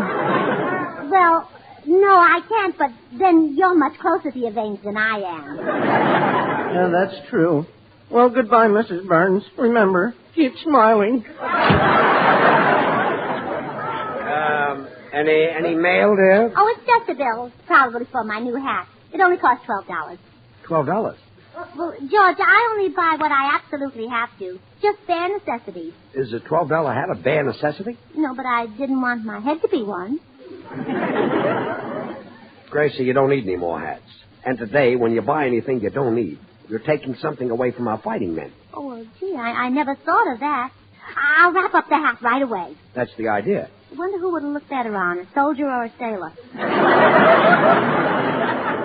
Gracie, it's not the hat. You see, very few things are being made for civilians today. And if everybody tries to buy those things, the demand makes prices go up, and we've got inflation. Oh, well, gee, the sales girl said that the hat would cause comment, but I never thought it would cause inflation. Well, let's get back to this budget.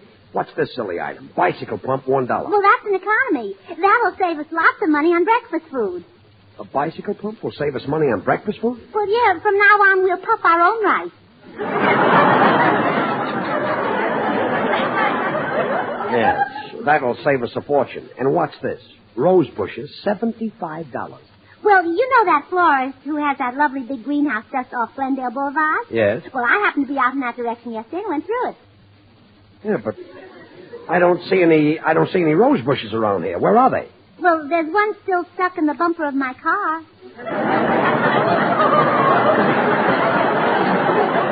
You really went through Yeah, it? Yeah, but I'll save enough money to make up for it. I'm going to buy one of those things that conductors punch tickets with. What's that for? Well, then we won't have to pay the cleaner to take the spots out of your neckties. I see. We just punch them out. Yeah. Look, Sweetheart, from now on, we only buy what we absolutely need. The rest of the money goes for war bonds. But we do buy war bonds every month. Yes, but if we cut out these silly things, we can really buy more. And not only that, we get $4 back for every $3 we put in. We help prevent inflation, and we help win the war. Oh, you're right, dear. Everybody should cut down on their spending and put that money into war bonds. That's the idea. So let's throw the silly budget right out of the window. Well, but don't you want to look at the items for our Thanksgiving dinner? We'll cut that, too. Oh. The turkey we had last year should have had a pilot and a bombardier. Well, this year we're only getting a 12-pound turkey, 3 pounds for each of us. Well, I don't follow that arithmetic. Well, Blanche and Harry Morton are going to eat with us. Not again. Those sponges have had Thanksgiving dinner at our house 5 years in a row. They're not sponges, George. They contribute their share. Every year, Blanche brings over a jar of her homemade pickled peaches. I know. And every year, Harry helps you clean the walls when the jar explodes. Sure, they're absolutely wonderful people. Hi, George. Hello, Gracie. What's cooking? I am. Burnt up about Harry Morton. That guy's a sponge. He's not a sponge. He is, too. We'll leave it to Bill. Now, wait a minute, George. I'd rather not get in the middle of a family quarrel. Bill, I'm trying to prove to Gracie that Morton is a sponge. Now, you know him. What do you say? Well, George, of course, there's only one way to tell a sponge. That is, a real sponge. You rub soap on it, and if you get loads and loads of pure baby gentle suds, you've got Swan, the new white floating soap. What's Harry Morton got to do with Swan soap? Well, now, look, George, I don't want to get involved in a family argument. Yeah, but just answer me one question. Have you ever known Morton to reach for a check? Well, Oh, come on, admit it, have you? Well, maybe you don't notice his hand when he reaches across the white tablecloth to pick up a check because his hands are so soft and white. You know, he washes his wife's dishes with Swan soap, George. Oh, brother. That's Swan for you, George. So kind to your hands. Mild as the finest Castile soaps. So mild you should use it not only for washing the dishes, but for every soap and water job in the house. In fact, Swan is great for everything. Bill, I'm going to get you to agree that Harry Morton is a moocher if it's the last thing I do. What about the other day when the three of us went into a drugstore for sodas? Who paid the check? Oh, you mean the drugstore that's having the sale on Swan soap? Yeah. How about that? Oh, it's going great. Lots of dealers are now running a big sale on Swan. Bill, I'm talking about Harry Morton. Oh, well, he bought 3 bars. Oh. You know, you buy 3 bars and save. Yes, sir, you save in more ways than one. Well, I give up. There's a guy invites himself to my house for Thanksgiving dinner, and nobody agrees with me that he's a chiseler. Well, now, wait a minute. Did he do that? Yes. Well, anyone who invites himself to your house for Thanksgiving dinner without being asked certainly is a chiseler. There. You see, Gracie? Oh, George, that reminds me why I dropped in. Why? Shake hands with another chiseler. So long. See you Thanksgiving. Well, I'm glad his salary is frozen. It'll be easier to break off. Anyway, Gracie, there's no reason why we should buy a turkey to feed the Mortons. Well, but George... Look, Gracie, why can't we eat at their house for a change? Well, I could call Blanche and sort of hint around. Well, I wish you would.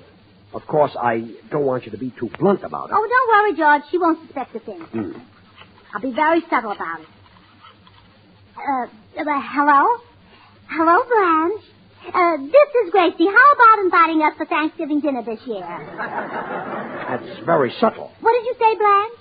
Oh, I see. Your mother and father are coming for Thanksgiving. What? Oh, no, that's all right. Yeah, we understand. And goodbye, Blanche. Well, Judge, Blanche's mother and father are going to be in town. I know, I heard. So we won't need to get a turkey for 4 people. Oh, good. We'll get one for 6.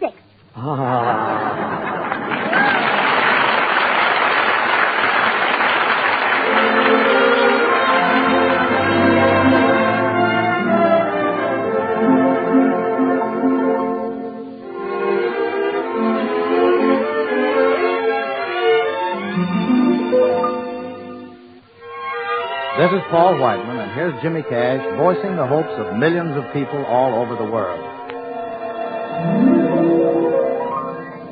When the light's gone again all over the world, and the boys are home again all over the world, and rain or snow is all that may fall from the skies above. A kiss won't mean goodbye, but hello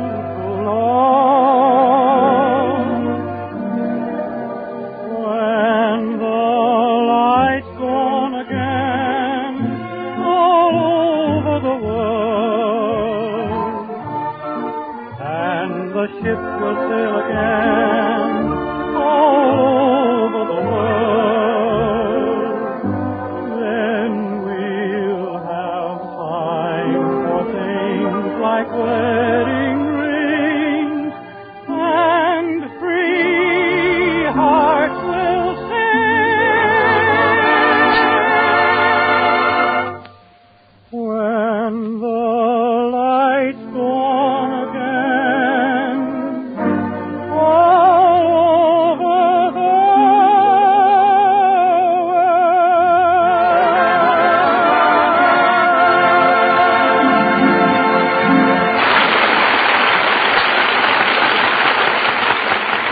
Well, George didn't say positively that the Mortons couldn't come for Thanksgiving dinner. He just gave Gracie $1.50 and told her to buy the turkey. So now we pick up Gracie at Myers Market.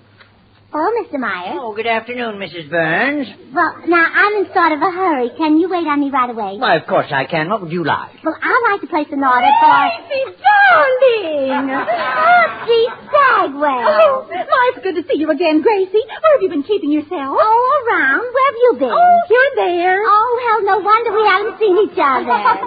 Oh, what are you doing? Shopping for dinner? Yes, I bought some nice carrots. Oh, well, what a piece of luck, Tootsie. Only yesterday I read the most wonderful new recipe. It's called Carrot Supreme. Oh, sounds delicious. Oh, it is. First you take the carrots. Yes. And then you wash them. Yes. And, well, that's all I remember, but it's called Carrot Supreme, and it's wonderful.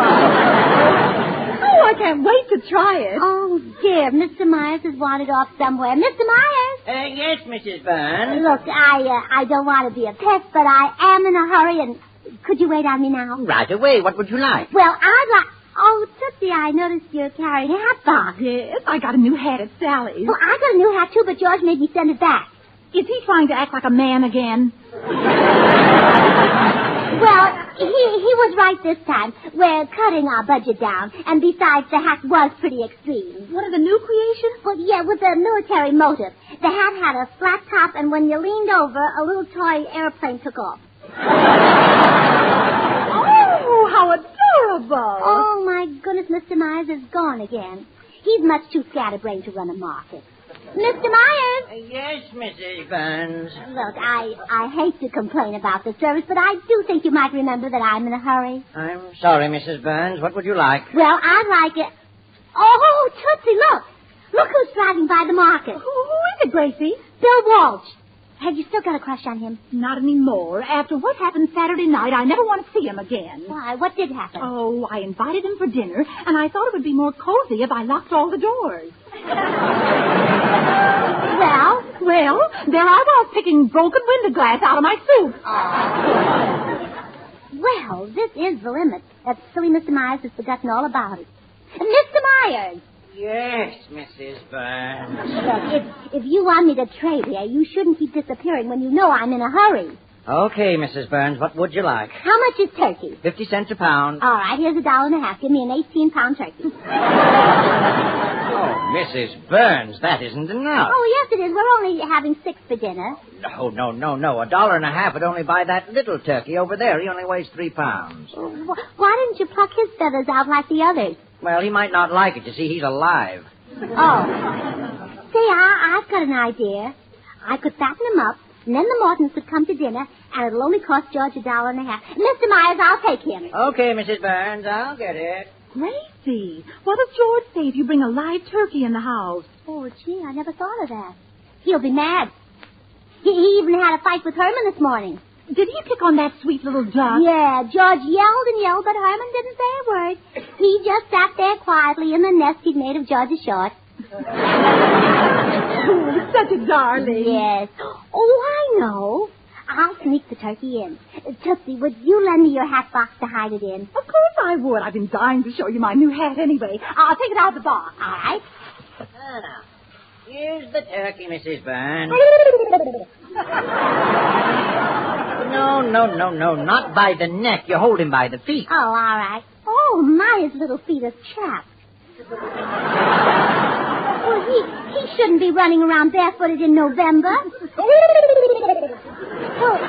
Mr. Myers, why does he make that funny noise? Well, all turkeys gobble. Well, then he should eat slower. Or else take some bicarbonate of soda. Gracie, look. I got on my new hat. How do you like it? Well, do you want my frank opinion, or would you rather have me tell a little white lie? I'll take the little white lie. Tootsie, it's simply gorgeous. Oh, thank you, Gracie. You're welcome, Tootsie. Goodbye.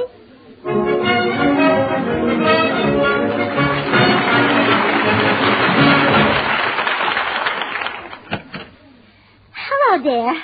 Oh, back so soon. Gracie, did you buy another hat? And what's in the box? What box? The box you have under your arm. What arm? What arm? Well, you That mean arm. this arm? The one attached to my shoulder? Yes, what's in it? Oh, bones and muscles and arteries. And... Not the arm, the box. Oh, the box. The box. What's in it? Well, a picture? Are you asking me? No, I'm telling you. It's a picture of my cousin Philip. That's what it is, a picture. A talking picture. Oh, Cousin Philip spoke very little English. Gracie, for the last time, what is in that box? Well, all right, I'll tell you. But you've got to promise you won't get mad. Will you get mad? No. How much do you want to bet? Gracie. Well, you told me I could spend $1.50 for a turkey. So I bought a little live one, and we can fatten them up, and that way we can have the horses over. You bought a live turkey? Well, they're easier to fatten up that way than the other kind. Oh, well, that's fine. I knew we'd wind up feeding those Mortons again. Okay, let's see this turkey that we're going to fatten up. Hey, he isn't very friendly. He looks like he's thinking of biting my nose off. Well, look what you're thinking of doing to him. Yes, I guess so. Oh, it's my darling little ducky. Oh, Herman, Mama has a surprise for you. Yes, really. Look in this box.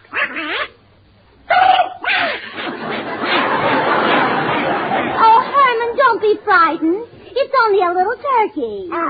And he's going to live with us for a while, Herman. Oh, why, Herman Burns, you're jealous. This is the happiest moment of my life.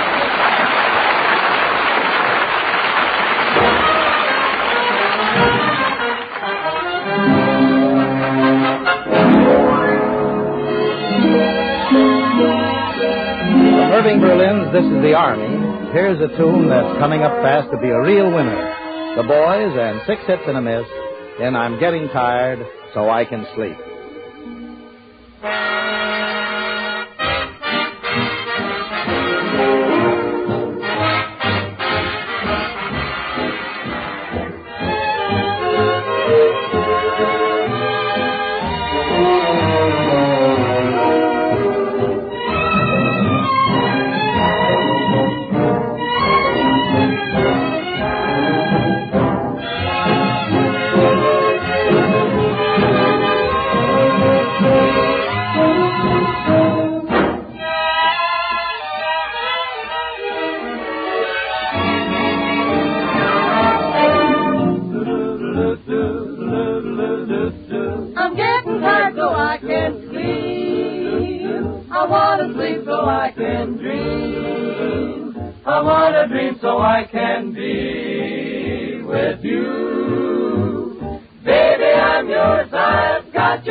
Gracie, are Herman and that Tux and that Duck still fighting in the pantry? Well, I'll look and see.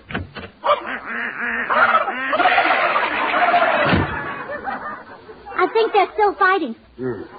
I got the same impression. And unless we do something, the neighbors will be complaining about the noise. Yeah, I wouldn't put it past that snippy Mrs. Marks who lives next door.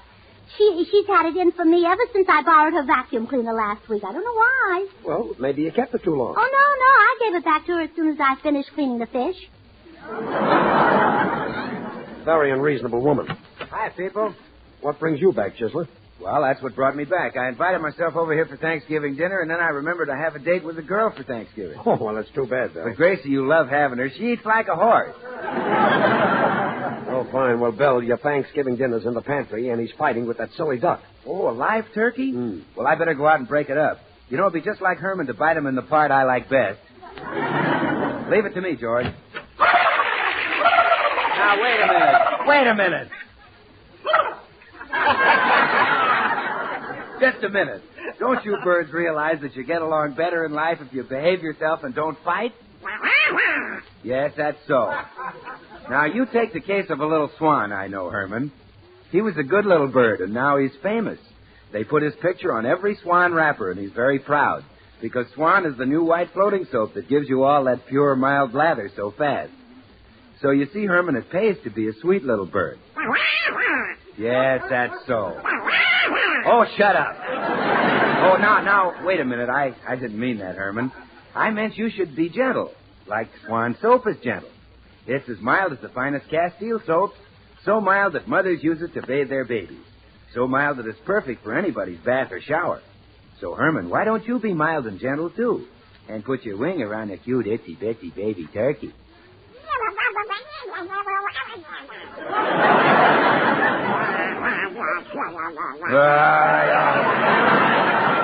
Why, listen, you little ducky. There's plenty of room for both of you. So instead of fighting, why don't you go half and half? You know, like Swan soap. You break it in two, put half in the kitchen for dishes and cleaning, and the other half in the bathroom for your hands and face. Now do you see what I'm talking about, Herman? Well, what do you say to the little turkey? Hey, ow, cut it out, ow! Well, so long, George. So long, Gracie. Oh, what's your hurry, Bill? Why are you limping? Herman bit me in the part he likes best. Goodbye.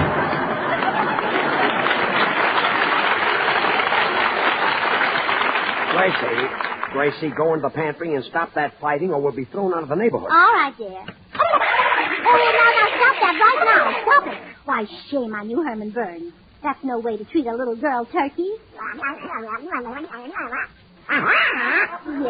Yes, a girl. Herman, isn't she cute? Yes. Why, Herman Burns. You know, sometimes I think you're older than you look. Hey, George. Gracie. Look, Gracie, our man just delivered all these things. What are they anyway? Well, they're for the turkey, George. I bought a little tub for it to swim around in, and I also bought... A tub for the turkey to swim around in? Well, yes, I thought it would be more humane. The turkey can get used to it by degrees, and it won't be such a shock when the time comes. Get used to what by degrees? Well, I'm going to fill the tub with gravy. Well, that's a brilliant idea. Anything else? Yes, I bought a sun lamp. A sun lamp for the turkey? Yes. Well, why did you get that? Well, mostly for your sake. For my sake? Yeah, I know you prefer dark meat. Gracie, your ideas about raising a turkey are too advanced. But, George, people shouldn't be afraid to try something new. Suppose Marconi had been afraid to experiment. We'd only have spaghetti. Oh, sure. Gracie, this turkey is costing me a fortune. Look at these price tags. Tough, $5. Sun lamp, $15. I could have bought 3 turkeys with this. Come This is absolutely ridiculous. How do Going you out do? and buying. Have you a little turkey and a little duck, as reported by a neighbor? Well, yes. Why? May I refer you to Statute 193 of this county? Possession of 2 or more live fowl shall in this county be deemed ipso facto a poultry farm, and such aforesaid property pertaining thereof shall be governed according to Article 38, Section 17 of the laws of said county. What does that mean? Cough up $10 for a poultry license. Well, that does it. I'm going into that pantry, and the next time you see that turkey, he'll have parsley where his feathers used to be. Oh, but dear. Come on. I'm going to settle this right now. I knew that this thing would cost me a fortune. George, look. Herman and the turkey. Herman's got his wing around it. Well,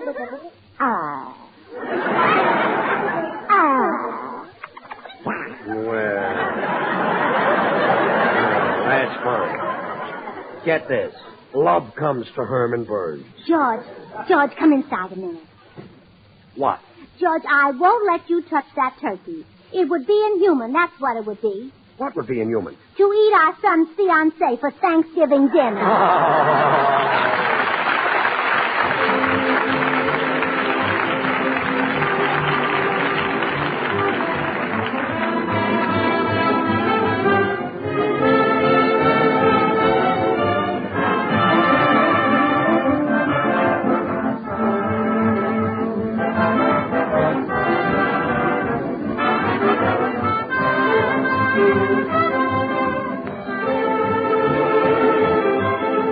Well, George and Gracie will be right back, so I've got just a second to remind you to stop in where you see the Swan sign that says buy 3 and save. Take advantage of the big sale on Swan that so many dealers are now running. And don't forget, sale or no sale, you save with Swan. You save because Swan gives you more soap per penny than any leading toilet soap tested. And you save because Swan goes further than easily wasted packaged soaps. No matter what you use Swan for, it saves you money. So buy 3 bars and save. Well, here they are again, George and Gracie. Gracie's on the phone. Hello? Is this Harry Morton? Oh, Harry. Harry, will you tell Blanche George is on his way over with a little turkey? He wouldn't let me keep it. It's pretty small, but you can fatten him up. How? Well, just feed a chocolate fudge sundae. Well, sure it'll work. Look at your wife.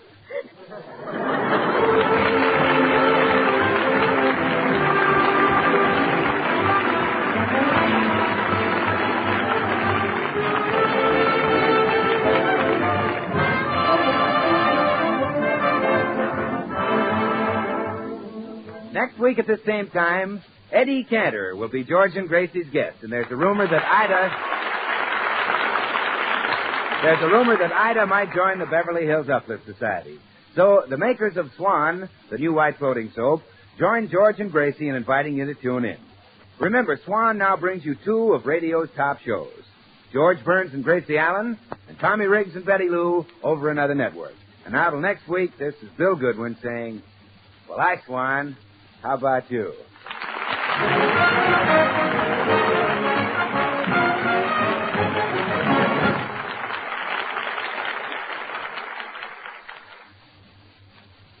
Try Spry. You'll find the baking you turn out lovely and light. Try Spry. You're sure to hear your family shout, what a delight. Or cake, pies, donuts, the things you fry. Try Spry. What's that you say you're going to try it today? Why, sure. Try Spry. This is the Columbia Broadcasting